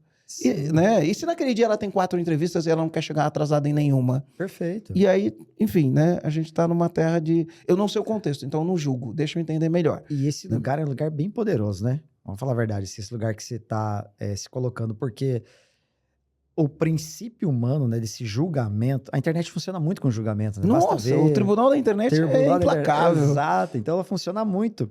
Eu sempre provoco, né? Inclusive, algumas postagens que eu faço, no final eu falo, deixa o CTA para ela sentar na cadeira do julgamento. Intencionalmente eu deixo lá a cadeira do julgamento. Por quê? Porque é assim que funciona e tá tudo bem. Ela vai dar a opinião dela, outro vai contradizer e aquele negócio, beleza. Agora, a grande questão é assim, né? Certa vez eu vi uma frase assim que marcou e corrobora com isso que você tá falando, que é, qual é a diferença entre o sábio e o tolo? 1 segundo de silêncio. Em 1 segundo você pega o contexto das coisas. Na reação que nós estávamos falando, você faz papel de bobo. Então, calma, se afasta. Isso, e a desintoxicação que você fala, a intoxicação que você falou. A diferença entre o sábio e o tolo é 1 segundo. 1 segundo. Perceba, Marcelo, grupos de negócio que nós frequentamos, você sabe. Você vê na hora quem é quem, em especial pelo silêncio, não pela fala. Que legal. Terceiro. Personalidade orientada ao resultado. Extremamente focado. Para ele, o que importa? A regra é assim, eu preciso ser o melhor. Regra clara, pecado, vaidade. Então eu preciso ser melhor, independente se eu for lá no porão, ou seja, se eu desequilibrar, é o melhor a qualquer custo. O melhor a qualquer custo, inclusive se eu precisar passar a perna em você. O melhor a qualquer custo, inclusive se eu precisar usar de meios que são duvidosos. O melhor a qualquer custo. Tem uma entrevista do Cristiano Ronaldo que viralizou, você se lembra? Eu sou melhor, preciso pensar que sou melhor. Lembra disso ou não? Se eu não achar que eu sou melhor, como é que... Então, ele claramente personifica o C3. O resultado. Então... jornada do Cristiano Ronaldo. Ele sempre quis ser o melhor do mundo. Jornada do Neymar. Ele nunca quis ser o melhor do mundo. O brasileiro queria que o Neymar fosse o melhor do mundo. Mas ele mesmo não. Queria festa, curtir, viver com os amigos dele lá e ganhar boa grana. O Cristiano Ronaldo não, focado. Ganha bola de ouro no dia, no outro dia tava treinando. Então, extremamente focado. O foco tá presente nessa personalidade. A clareza do que ele veio fazer. Michael Jordan, Oscar Schmidt. Perfeito. Ayrton Senna. Você pega grandes nomes, inclusive do empreendedorismo, tá ali um cara, o C3, orientado a resultado. Então, esse resultado é orientado muito a como as pessoas me enxergam. Para ele, se ele não for visto como melhor, o processo de autoimagem dele vai dizer o seguinte: olha, se você não for visto como melhor, você não será amado. Isso é uma mensagem inconsciente. Logo, a criancinha sente que lá no fundo, na infância, ela teve um transtorno chamado transtorno de desvalor. Sentiu-se não valorizada. Agora o adulto... São 3 crenças, né? Desamor, desvalor e... são os transtornos que acontecem na infância. São diversos, na verdade. Mas as mais comuns são o desamor, desvalor e o desafeto. Desafeto. Incluindo o abandono, que é em cima do desvalor também. Então, é em cima disso que ela percebe, eu preciso ser o melhor, ou seja, eu preciso provar para o meu pai que eu sou bom. Lembra que a vaidade derrubou Lúcifer dos céus, né? Então, quando ele se olha no espelho e se vê mais lindo e belo que o Criador, espelho, né? Há quem diga que atrás de cada espelho mora um demônio, que sorri quando você se olha, porque ativa, então, o pecado da vaidade. Então, ele se olha no espelho e se vê mais lindo e mais belo que o Criador, ele cai e derruba a terça parte dos anjos. Que lá no inferno, um dos anjos pergunta, e aí, Lúcifer, do céu nunca mais? É o que ele fala?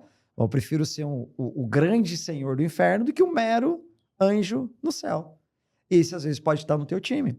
Ele pode estar olhando para você. Ele pode estar mirando equilibrado, pô, vou ajudar, vou performar, vou crescer na empresa, ou desequilibrado, cara, eu preciso dar um jeito de sair daqui, vou copiar esse método, sei lá, aí você já sabe o que eu tô falando. Aí é o cara que tá na empresa, ele tá ali trabalhando, ele começa a mostrar os desvios de comportamento, você deixa passar batido, no dia que ele sai, ele leva 10 pessoas do teu time, monta o negócio dele para competir com você. No outro dia. Tudo armadinho, frio e calculista. Porra, mas é assim todo mundo das personalidades? Não. Lembra que tem a varanda e tem o porão. Isso, mas ele dá sinais. Ele tem uma predisposição. O que vai sustentar esse cara para ele não ir pro porão? Valores. Se ele teve uma constituição de valores, uma hierarquia de valores consolidadas, ele não baixa, ele não desequilibra. Se não foi bem consolidado, se ele desconhece seus valores... Aí é a qualquer custo. A qualquer custo, irmão. A crença central vai prevalecer. Qual é a crença central? Eu preciso ser o melhor. Se eu precisar trair o Marcelo, dane-se, irmão. Dane-se aí, Marcelo. A qualquer custo. Qualquer isso. custo. Agora, se ele for bem equilibrado, não. Eu vou me esforçar, não passo dos limites, né? Não vou fazer o que é errado só para colocar. E aí ele vai ter a conduta da integridade. Perfeito, exatamente. Então, dentro da meritocracia, resultado com integridade, eu queria ter muita gente resultado com integridade. É isso, né? Pô. No final, é sobre isso. É descobrir, então, bom, esse cara vai entender e vai funcionar de que maneira. Vamos só para abrir um parênteses nele, para que todos possam ilustrar para o final. Se o vício emocional dele é a vaidade, ele funciona bem com a vaidade. Então, como eu conduzo esse cara dentro do time? Então, ele precisa de um quesinho de reconhecimento a mais, de um prêmio, de uma placa, de um vídeo, de há algum elemento que dê a ele o poder ou a percepção de que ele se diferencia dos demais, lembrando que muitas vezes o soldado vai para a guerra para quando voltar receber uma insígnia. Que insígnia que esse cara recebe aqui? Ele precisa desse salário emocional, dada a vaidade, para ele poder... algumas empresas, tipo MetLife da vida, dá uma caneta Montblanc pro cara, dá um banho de loja, tem algumas premiações. Isso tudo ilustra o pecado. O pecado também nos movimenta, lembra disso. Ele não pode nos dominar, mas ele também nos movimenta. Então, pela vaidade, eu posso performar bem. Imagina que eu trabalho para você pela vaidade, eu vendo bem, transformo a vida de muito empresário, tiro do caos, levo para a ordem. Bom, em cima do meu pecado, vaidade, eu estou performando, estou fazendo bem para a humanidade. Percebe como é uma linha bem limiar o processo? Sutil. Sutil, perfeito. Bem sutil. Legal. C4. C4 já é ligado ao código especial da originalidade. O C aqui? O C é só para distinguir, em especial, você, em vez de falar código da doação, você fala C1, C2, entendi, então é a abreviatura do código, certo? Código interno. Por que código interno? Sistema operacional. Por exemplo, pega o iPhone, né? Então o iPhone tem um sistema operacional. iOS, sei lá, 18 ponto alguma coisa. 18.0, sei lá o quê. O Samsung tem o Android. Então tem alguns aplicativos que dão no iPhone, mas não roda também no Android, não é isso? Sim. Cada um de nós tem um sistema operacional. Então, esse sistema operacional é o código interno. Essa é a maneira mais fácil que eu entendi para traduzir para o empresário o que é. A personalidade C4, dentro dos emocionais, são 3 esferas, tá? Para simplificar. Emocionais, racionais e instintivos. O 2, o 3 e o 4 são os emocionais. O 2 é doação, 3, resultado. O 4 é a originalidade. O 4 ele tem uma característica de uma busca central por identidade. Desde pequeno ele... Pode perguntar. O 1, ele é racional? O 1 ele é instintivo. Instintivo. Isso. Vai juntar lá em cima o 8, 9 e 1 daí. Os instintivos. E os 5, 6 e o 7 os racionais. Isso. Legal. Aí fica bom. Então, o 4 ele vem com uma personalidade orientada à busca por uma identidade. O grande valor da vida dele é descobrir um pouco mais sobre a sua identidade. É um quê de originalidade orientado a uma questão muito de uma descoberta, de um lugar onde ele encontre o verdadeiro lugar dele ao mundo. Ele tem uma sensibilidade extremamente aguçada. Então, por exemplo, ele vê um pôr do sol aqui na beira-mar, ele suspira, ele vê as pétalas de uma rosa, ele suspira. Ele é sensível, é o artista. No marketing tem muito C4. Música, filme, design, dança, arte, o belo atrai o C4. O pecado dele é a inveja, mas não a inveja como tradicionalmente nós vemos por aí, como inveja, a inveja é sentir-me mal pelo que o outro tem, mas sim por comparação, porque o princípio da inveja é comparação, concorda? Então eu olho lá teu Porsche, pô, quando que eu vou ter um desse aqui também? Eu posso cobiçar, falo, pô, qual Porsche que é? Sei lá, um Panamera no tal. Quanto é? Pô, quero um desse também. Eu posso ter cobiça, a cobiça pode ser positiva. Agora, a inveja não. A inveja é eu olhar pro teu carro, você falar que carro é, eu sentir-me mal por não ter. Então, me comparando com você, o pecado me destrói. Ela entra na comparação, em especial, percebendo assim, caramba, quando que isso vai acontecer comigo? Então, ela tem uma lacuna, é como se fosse um vazio. E um jogo dela é voltar para o passado. Nossa, bom mesmo é quando eu tinha 28 anos, morava com a minha mãe. Cara, lá aquela época era legal na cidade e tal. Ou uma fantasia pelo futuro. Nossa, o dia que eu for presidente, eu trabalho para você, imagine, presidente da EAG, aí sim o meu mundo vai ficar completo. O dia que o meu príncipe encantado chegar, aí sim. Então ele gera uma fantasia. Quer ver alguém que ilustra muito bem isso? Tipo a Amy Winehouse, lembra da Amy? Pô, cantora e tal. Assiste o documentário dela pra você ver. Você foi?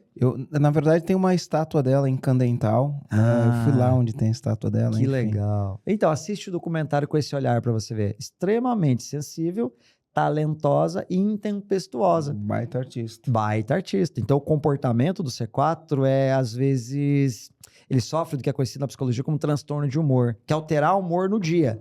Não por longos períodos, mas no dia. Então, pela manhã ela dorme, ela amanhece ouvindo louvor e à noite dorme dançando funk.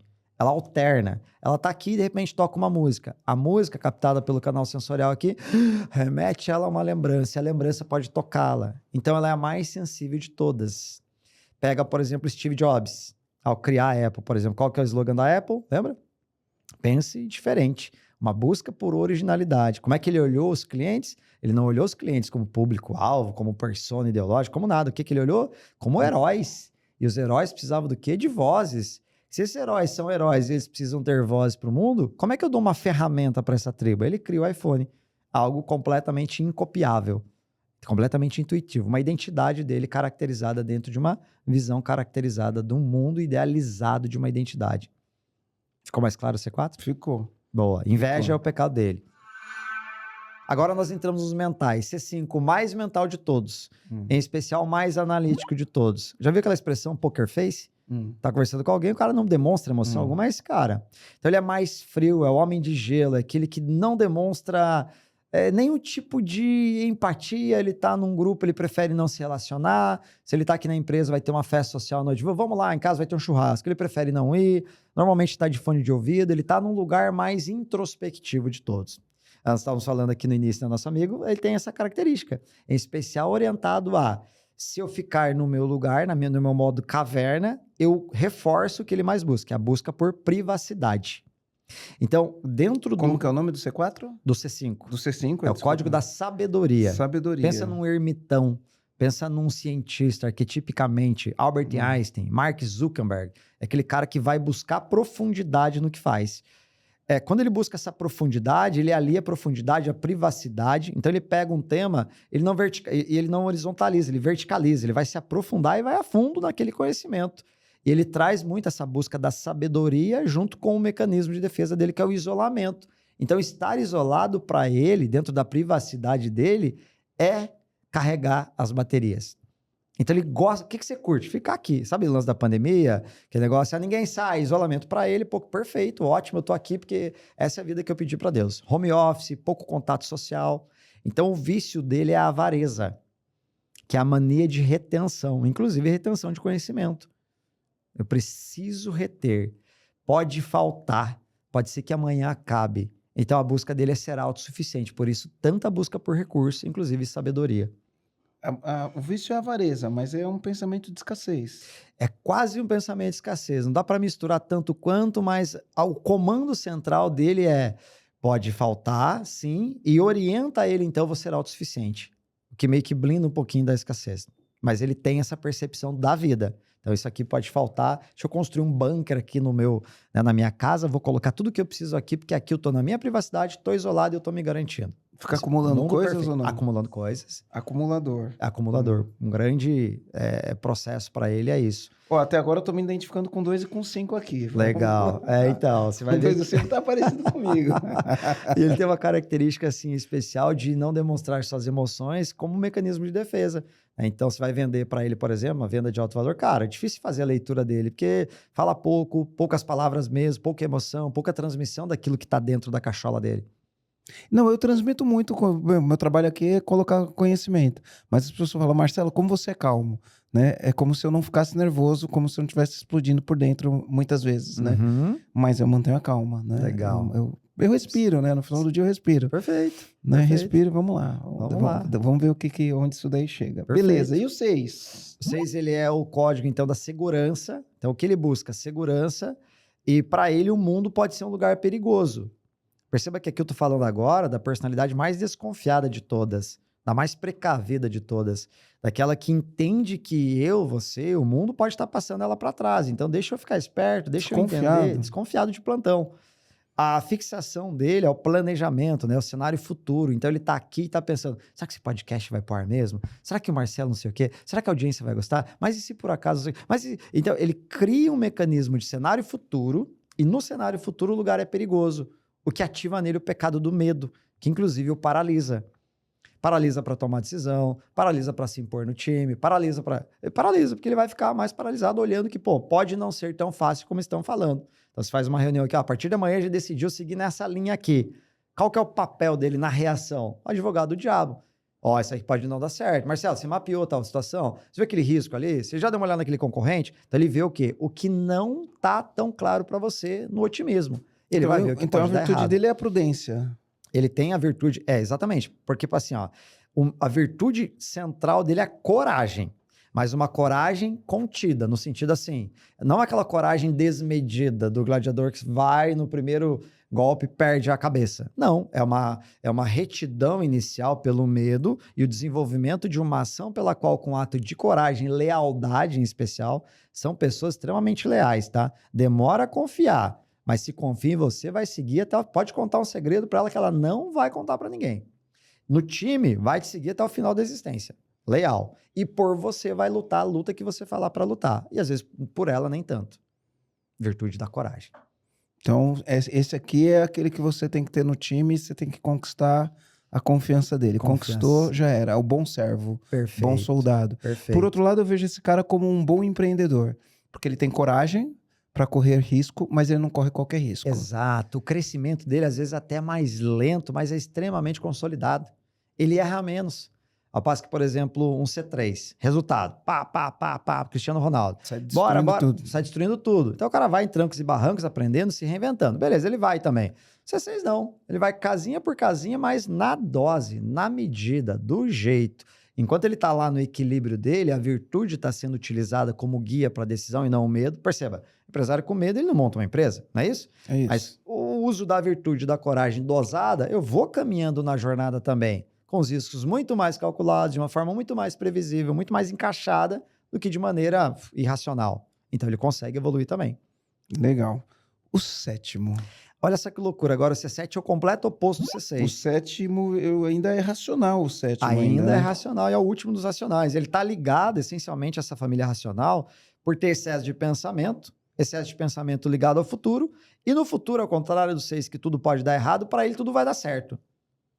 Então, tudo vai dar certo. Imagina um processo de venda 1 a 1. Esse cara é o quê? Um otimista? Otimista de plantão. Completamente. Sofre do que é reconhecido na psicologia como síndrome do Peter Pan. Então, tudo vai dar certo. Vambora, uhul, oba, oba. A busca dele é por prazer e liberdade. Então, se for legal, eu vou fazer. Se for chato, monótono, coisas do tipo, tarefas que envolvam excesso de detalhe, excesso de rotina, excesso de supervisionamento, excesso de subordinação, que eu tenho que me reportar muito, você trava esse cara de uma maneira que ele não consegue avançar. Ele fala, mas chato, tem que ficar colocando, lançando no sistema, tem que ficar registrando tudo. Ele quer executar, ele quer fazer, ele quer que seja legal. Ele traz o vício da gula, perceba, multipluralidade, então, ou seja, Ele é extremamente plural nas habilidades dele, consegue aprender coisas rápido, com muita facilidade, consegue equilibrar vários pratos dentro da empresa. De repente ele faz vídeo, edita vídeo, posta no social media, atende cliente, faz venda, lidera um time. Cara, ele tem essa Palpa toda a obra também. toda a obra e dificuldade dele.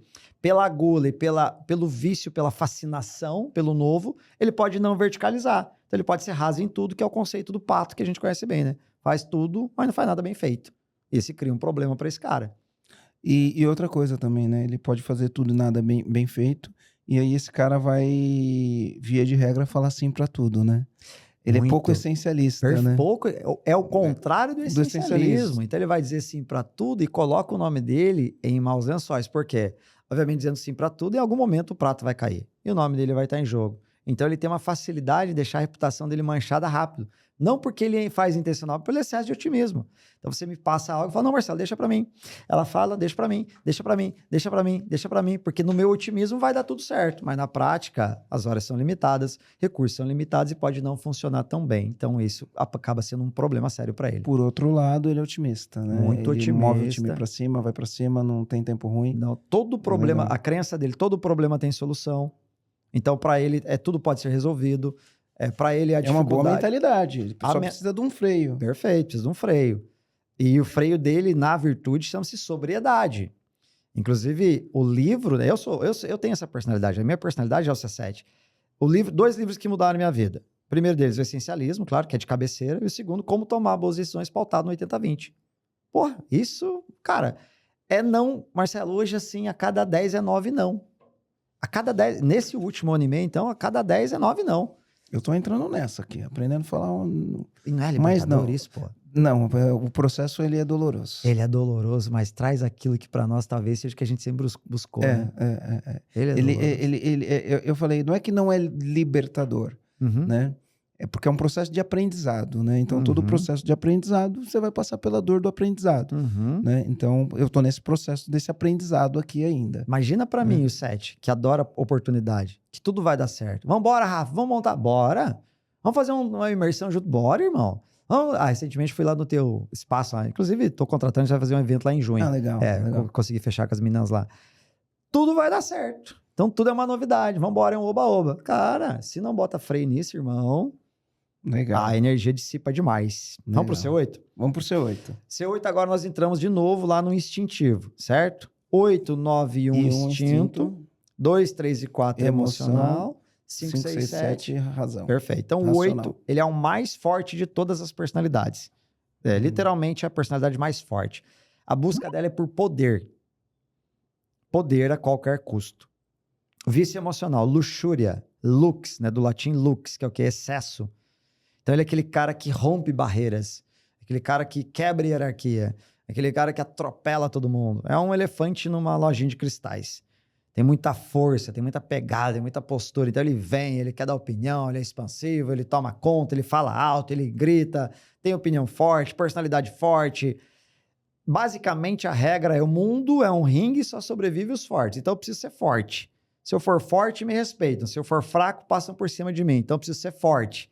Nisso, ele não sabe equilibrar alguns detalhes. Inclusive, lidar com hierarquia, às vezes, pode ser um problema. Então, o líder que tem um C8 no time e não demonstra poder, ele é um líder que vai ser atropelado por esse cara aqui. Então, ele precisa olhar pra você e falar... Mas ele respeita quem tem poder, então. Poder só respeita poder, irmão. Se ele olhar pra você e falar, pô, o Marcelo é um cara foda, agora eu vou te respeitar. Ih, o Marcelo já... E ele vai te avaliar em decisões de pressão. Falar, putz, eu faria, tomara que o Marcelo faça tal. Você decepcionou ele na postura. De repente, o politicamente correto. Não, ele quer polarizar. Não, ele deveria ter punido. Deveria ter feito isso. Você perdeu o cara. Então, o poder respeitar. Você vai fazer uma venda 1 a 1 pra esse cara. Se ele não perceber que você tem uma energia arquetípica acima dele, ele não te respeita. Ele não para te ouvir. Ele te olha e fala, ih, você é mais um, coitado. Fala, então ele vai objetificar você. E aí, Marcelo, desenrola, desembucha, fala aí o que é. Não, vim pra sessão estratégica, mas quanto custa? Fala logo, não quero que essas perguntas aí, fala. Ah, não, então tá bom, obrigado. Tá vendo? É o cara objetivado. Ele vai objetificar, inclusive, as pessoas. O que é objetificar? As pessoas viram um objeto. Serve pra mim, eu quero. Não serve, tchau. Vambora, desenrola logo. Não, mas é que eu tenho que te apresentar aqui, eu preciso rodar um método Spinkel, você precisa fazer algumas... Que pergunta, irmão? Vambora. O Marcelo viu no podcast lá que era tal coisa, fala aí pra mim quanto é que é esse programa e quando que vai ser. É isso aqui. Rápido. Já sei até a varanda dele. Já sabe? Já sei até a varanda. Então, A qual que você varanda achou? dele, ele vai medir os outros pela régua dele, não pela régua da própria pessoa. Exato, Então, inclusive com senso de justiça. Não, mas ele vai medir pela outra pessoa. Então, por exemplo, igual você falou, né? Eu olho o cara, se eu não respeito o cara, eu falo, pô, vai, vamos logo, vai. Né? Aí ele vai medir o cara pela régua dele. Então, se ele chegou num momento da vida dele em que ele usa um Rolex Aham. de 100 mil reais, ele vai olhar pro teu Rolex. Se você não tiver um Rolex, ele fala, quem que é esse cara? Ele tá de Apple Watch? Isso. Qual que é desse cara? É isso aí. Né? Os códigos do poder, para ele, simbolizam muita coisa. E é exatamente nessa linha. Então, por exemplo, se ele perceber um comportamento em você a quem, ele não te respeita. Quanto mais a gente caminha no ciclo de poder, e você já deve ter percebido isso, mais esse processo energético e das leis universais estão presentes. Porque as pessoas realmente entendem o que cada objeto simboliza no meio que ele está inserido. E as pessoas, quanto mais entendem do que significa poder, em especial energético, mais elas percebem por que tem trocas que são incompatíveis. E essa personalidade faz exatamente isso. Ela olha para você e te mede. Por exemplo, vamos imaginar que, uma situação hipotética, eu estou fazendo uma ação estratégica para você. Você clicou no link, veio para a call comigo e de repente você fala algo assim, tá, vamos embora, desembucha esse negócio aí, certo? Se eu não adoto uma postura aqui, ô Marcelo, deixa eu te perguntar uma coisa. Normalmente é assim que você costuma conversar com as pessoas ou está sendo só comigo? Tá vendo que eu quebro um padrão que ele está habituado? O que ele faz aqui? Ele fala, ops. Esse cara aí, ele sabe o que quer. Pô, deixa eu ver esse cara. Então não seria sobre o Rolex, nem os meus bens, nem nada, mas pela minha postura arquetípica. Caramba, esse cara é diferente, gostei dele. Então o que ele gosta? Postura, energia. Por isso que um time treinado em vendas em cima disso, pô, é golaço, né? Postura. Golaço. Porque a gente lida com empresário, muitos empresários, ele tem essa questão, vai medir os outros pela régua dele, né? Eu consigo ver um personagem da internet, não vou falar o nome, mas eu consigo perceber, inclusive dentro do nosso processo, então, né? Quando ele passou pelo nosso processo, a gente tem o acompanhamento especialista. E a primeira coisa que ele perguntou é, o que esse especialista já fez? O que ele realizou? Essa é a primeira pergunta dele, né? Quanto ganha esse especialista? E aí ele tá medindo o cara pela régua. Ele não quer, se o cara não é milionário, eu não vou querer conversar com o cara, não sabe? me bota um cara fraco aqui. Exatamente isso. É nesse lugar. Poder respeita poder. Ele inconscientemente se apaixona por meios de poder. Talvez a gente tá aqui no evento. Lá, sei lá, tá um bilionário da Forbes. Enquanto ele não for lá falar com esse cara, ele não sossega. Ele é atraído. Tem um feromônio, ele tem uma energia aqui. Oi, aí e tal. Então ele vai se sentir bem. Ele tem quase um orgasmo ali. Ele faz uma foto, uma selfie. Que e o poder legal, necessariamente não é dinheiro, né? O poder pode ser a postura, igual você falou. Uma postura arquetípica. Postura, um cargo, uma percepção de maioridade, seja no conhecimento. Diversos mecanismos de poder podem ser ativados. Inclusive o dinheiro sendo um deles. Legal. E o nono, esse daqui dos instintivos, ele é o mais forte. É o mais, inclusive luxúria. De todos, tá? É por isso, né, que é luxúria, né? Luxúria, né? Luxúria, desejo intenso pela carne, né? Então, não necessariamente, especificamente para sexo, certo? Mas a energia da vida. Então, por exemplo, o homem e uma mulher se deitam para ter uma relação sexual. Nesse momento, as almas se botam em prontidão na frente da cama, uma fica olhando para a outra e no ato sexual do lançar a semente dentro da mulher, o que acontece? As almas, então, entram no processo de cocriação da vida, que é o máximo que uma alma consegue ao se aproximar de Deus. O que isso quer dizer? É um processo de poder. E este poder é manifestado através dessa força vital, inclusive dada do sexo. Então, a luxúria, essa ativação do instinto da cocriação, dá a ele o que é conhecido como energia do agressor. Não é que o cara vai ser agredindo todo mundo, mas ele tem muita força de tomar decisão. Eles têm um impulso para a vida, ele se lança à vida. E é por isso que ele consegue realizar e materializar bastante coisa. O problema é quando desequilibra. Aí desequilibrou, ele vira aquele cara ditador. É aquele cara que vem, é do meu jeito e ponto final. Caga regra. Caga regra. É isso aí. Total, exatamente isso. Caga regra, o que eu falo não tem contestação. Exato. Quem é você para contestar? Então você tá fora. Tira esse cara do time. Então, Donald Trump, por exemplo, é um claríssimo um C8. Legal. Bolsonaro, claríssimo C8. Melhorou o Bolsonaro com tudo que fizeram com ele? Não, melhorou, beleza. Ele, inclusive, deixou de ser muito aquela figura que era do início que elegeu ele para ser esse cara mais contido. Perdeu boa parte da personalidade dele. Mas eu acho que ele perdeu muito no seu C8, no porão do C8, né? Ele, perceba que o que elegeu ele, né? Vamos parar pra pensar. Lembra lá ele, kit gay, aqueles negócios, polêmica. Aquilo deu muita força para ele, porque deu voz a um lado, não é isso? Depois aconteceu tudo que aconteceu, Como é que ele reagiu? O que inconscientemente a direita talvez esperava dele? Qual a reação? Lá em 8 de janeiro, aquele lance todo. O que será que se esperava? E não veio. Aí não estou dizendo que é certo ou que é errado. Ele se escondeu, né, no final do dia. Né? No final do dia, ele foi político. Né? Ele evoluiu. A personalidade dele evoluiu. Porque se ele leva a ferro e fogo, talvez, hoje já responde, já virou réu, enfim, mas Isso. poderia ser bem pior, né? Legal. C9. C9. Último de todos. Agora, olha que curioso. O oposto do C8, ele busca a paz. Então, assim, o que você quer? Cara, eu quero ficar de boa. Aqui na empresa, tua expectativa, cara, assim, nada demais, tá bom do jeito que tá.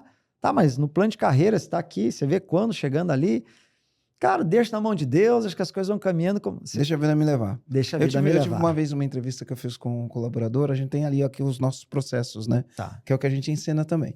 E aí eu falei, cara, o que você espera? Ele falou, cara, pra mim é o seguinte, eu quero ir embora às 18 horas, chegar em casa, pegar minha veinha, tomar uma cerveja, cara, e eu quero ficar de boa com a minha veinha. Pronto. Eu falei, tá, mas me fala aí das suas aspirações. Ele falou, não, é essa a minha aspiração.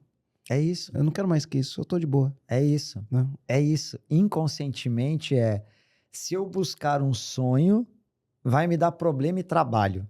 E o que eu busco? Paz. Então deixa isso aqui. Tá bom.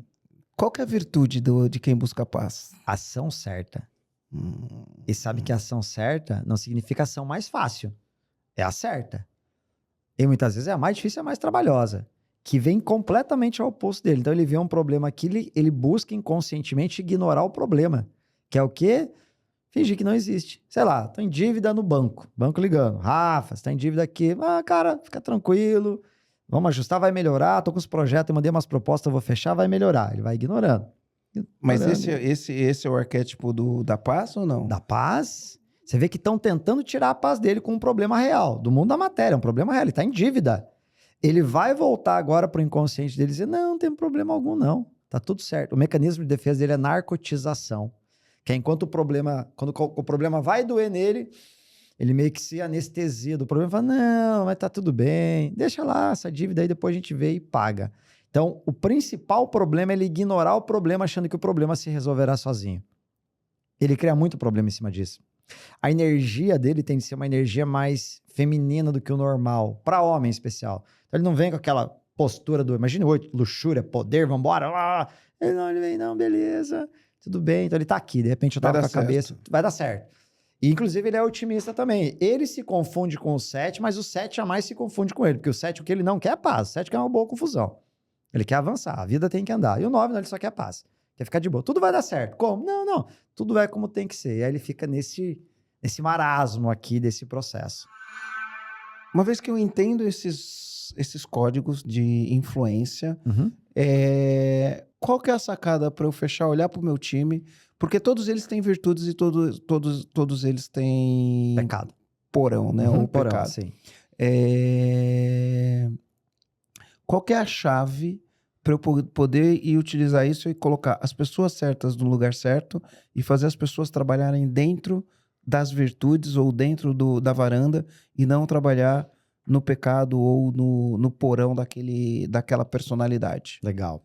Porque o que eu entendi aqui não tem o certo ou errado, não tem a boa, não tem a ruim, né? Exatamente.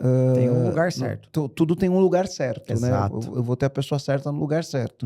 Como que eu faço para fazer isso dentro do código de influência? Porque se eu tenho a pessoa certa no lugar certo, né? Essa pessoa vai performar mais e ela performando mais, eu vou gerar mais lucro na minha empresa. E outra, ela vai ficar mais feliz. Exato. Porque ela está trabalhando dentro daquilo que é de acordo com a personalidade dela, faz aquilo que ela gosta, pessoas que fazem o que gosta.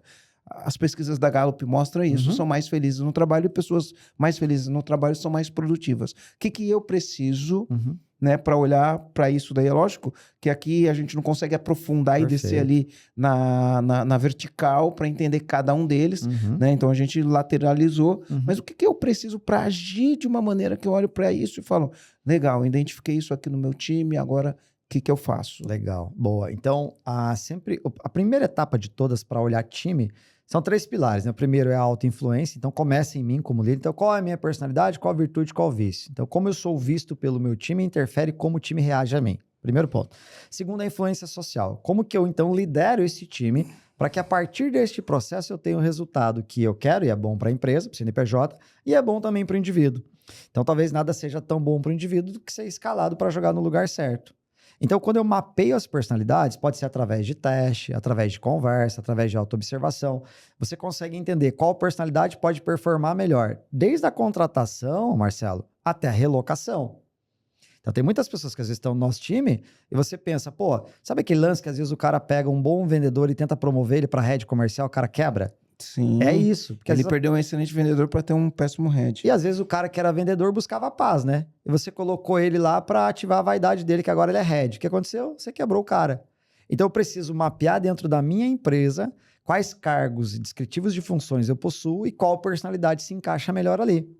E no primeiro momento, com o time formado, me aproximar do time e fazer a constatação se realmente o lugar que ele tá é ok para ele. Porque às vezes o cara tá sondando a área do lado, mas ele não tem nem coragem de falar isso. Fala, cara, não, imagina, eu fui contratado para estar aqui, deixa eu dar o meu melhor aqui. E às vezes numa abertura, seja técnica ou de habilidade, ou mesmo em questão de teste, você consegue relocar esse cara com algumas situações correspondentes. Primeira delas, se eu olhar então a personalidade do indivíduo, ele está dentro do processo, você vai ver que ele performa muito mais e tem um nível de maestria ali. Quando está fora, ele tende a ser mais médio. Ele não é aquele cara, esse cara é extraordinário. Ele não é, ele é cara mais mediano. Provavelmente está fora de lugar. Pode faltar conhecimento, habilidade? Pode faltar. Mas na maioria das vezes o cara está fora de lugar quando ele sente que está deslocado.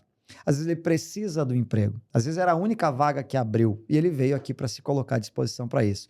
Então, E aí não teve espaço, ele não vai performar. Ele não vai performar. Então, é olhar para as personalidades diante das capacidades que elas têm naturalmente e olhar para as vagas que eu tenho, para as funções que eu tenho dentro do time. Qual seria o meu time perfeito aqui? Faz esse exercício pra você ver que legal que é. Tipo, olha, tá, eu tenho o time do marketing, tenho o financeiro, tenho aqui o RH. Quais seriam as personalidades que se encaixariam melhor? E começa a ver no teu time quem mais se destaca, qual surpresa você vai ter. O cara tá no lugar certo porque tem a personalidade para exercer aquele cargo. Por exemplo, se eu fosse pensar no financeiro, eu ia pensar na pessoa mais racional, né? Num dos racionais, né? São três racionais. Financeiro, perfeito. Imagina ele, pô, não posso furar nada com o Marcelo aqui. Pô, será que esse lançamento... Vou conferir de novo. Perfeito. Agora, uma coisa interessante é que, por exemplo, se eu fosse pensar no RH, talvez eu pensaria no RH mais emocional. Mas, teoricamente, o RH teria que ser mais racional. Teoricamente, sim. Por quê? Aí, qual o estilo de RH que eu quero imprimir na empresa? Ah, é um mais acolhedor? É um engajamento? Tem um nível de proximidade ou não? Ele tem uma postura mais corretiva? Depende. A cultura da empresa vai reger o processo de seleção, não é isso? Isso. Então, pô, um RH ali, mas, pô, Rafa, na minha cultura, a proximidade é um valor. Ter esse tom mais paternalista. Um empresário que tem o poder muito exacerbado, ele vai ter que trazer os caras muito mais os instintivos, né? Exato, mão na massa. No instinto. Perfeito, fazer acontecer. Aí tem grupos que você divide para você mapear padrão. Por exemplo, assim, abriu vaga para vendedor. Então, um bom vendedor, um C3, o cara orientado a resultado. Será que ele vai buscar bater meta todo santo dia, sim ou não? Sim. Beleza, então ele já vem de fábrica pronto. Por exemplo, hoje nós fizemos, né? Meu time aqui, a Bianca está aqui, a gente fez o processo do aluno, 2 entrevistas. Cara, a gente tava no WhatsApp, ó, personalidade tal. Na hora, não precisa nem teste, nada. Personalidade tal. Prefere essa, velho? Não, essa aqui, né? Hoje você identifica, por um bate-papo, você identifica a pessoa, tipo, começou a conversar, você já coloca 10 minutos. na caixinha, rotula e fala assim, Não, esse aqui tem C2 com C5, sei lá. Eu deixo... Eu coloco ela dentro de um conjunto de características que eu sei que vai facilitar eu me aproximar dela. E eu deixo sempre aberto para me surpreender. Porque eu nunca posso bater o martelo. Não dá pra rotular. Não dá para rotular. Mas eu posso criar uma percepção muito aguçada da pessoa. Eu falo, cara, eu sei como me aproximar dele. Por exemplo, vou num grupo de negócio hoje. A primeira coisa que eu faço é mapear as personalidades de quem tá lá. Então, se eu não conheço, ou conheço só da internet, na internet o que tem? O personagem, não o real. Você já deve ser surpreendido com um monte de player, que você tava lá no digital, uma coisa, você sentou na mesa com ele e falou, cara, mas é isso?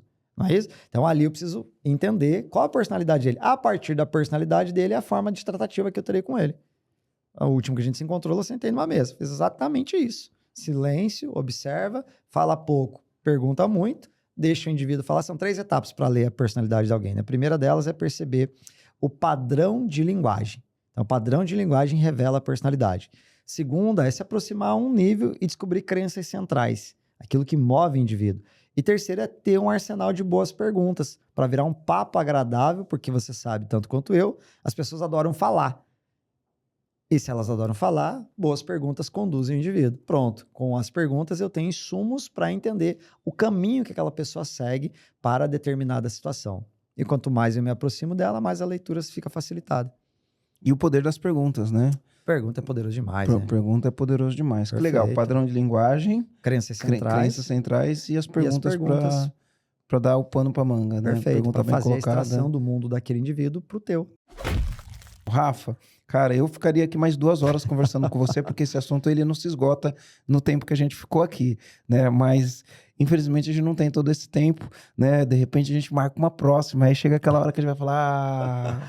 Mas antes da gente partir pro fim, a gente tem alguns rituais aqui, eu quero depois deixar uma pergunta para você. Uhum. Então, nos rituais, a gente tem qual é o comando que você deixa para quem tá ouvindo, eu vou falar qual é o comando que eu peguei aqui, e como que as pessoas podem te achar, tá? Tá, Como que as pessoas podem te achar. legal. Então, dentro das coisas que a gente falou aqui, eu fui fazendo algumas anotações, tá?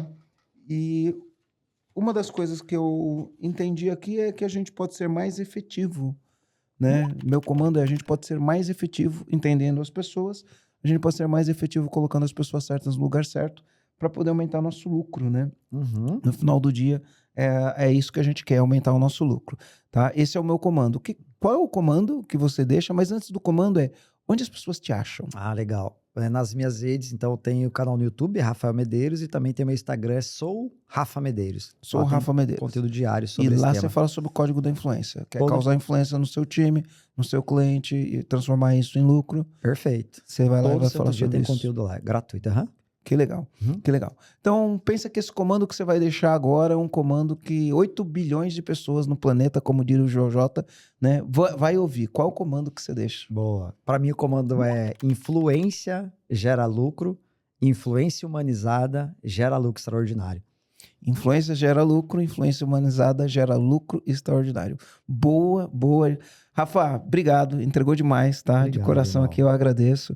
Eu adorei esse assunto, né? Vou me aprofundar nele na hora certa. Agora não é hora de me aprofundar nesse assunto. Minimalismo. É o essencialismo, O né? essencialismo, desculpa, Mas eu exato. vou me aprofundar nesse assunto, porque eu gostei. Eu já tinha gostado quando assisti tua palestra lá no Fermento, né? Uhum. E agora eu pude digerir isso daqui com mais calma. Mas é lógico, né? A gente ficou na lateral, tem que dar uma verticalizada aqui para Legal. entender um pouco melhor na hora certa. Eu vou querer saber mais sobre isso. Vou te chamar aqui para falar Conta depois. comigo, irmão. A gente tá bom? junto. à Cara, disposição. obrigado mesmo. Foi um prazer, Tá. meu irmão. Obrigado, Show. viu? Pelo Show, convite obrigado, aí, cara. tamo Obrigado junto. pela entrega. É isso aí, comandante. Se você gostou, ó, segue a gente. Se estiver assistindo no YouTube, dá um like aí, compartilha com quem você acha que precisa assistir isso. E se você estiver no Instagram, vai lá, avalia a gente, dá as estrelinhas que você acha que a gente merece nesse podcast e deixa as suas perguntas aqui também. Se quiser acabar com o caos na sua empresa, tem um link ali, não esquece do link. A gente vai ajudar você a entrar em equilíbrio para você sair do caos e ir pro progresso. Também é um comando que eu peguei aqui, né? Que legal. Se você sair do equilíbrio, você vai estar no caos. Se você estiver no equilíbrio, a gente vai pro progresso. Que legal, show de bola. É isso aí, comandante. Valeu. E se você curtiu esse episódio e quer saber mais sobre mentalidade, como ela pode impulsionar a sua carreira, é só você clicar aqui e assistir esse vídeo aqui. Agora, se você quiser saber mais sobre como a IA pode revolucionar a sua empresa, um guia completo, é só você clicar aqui, ó, e assistir esse episódio aqui.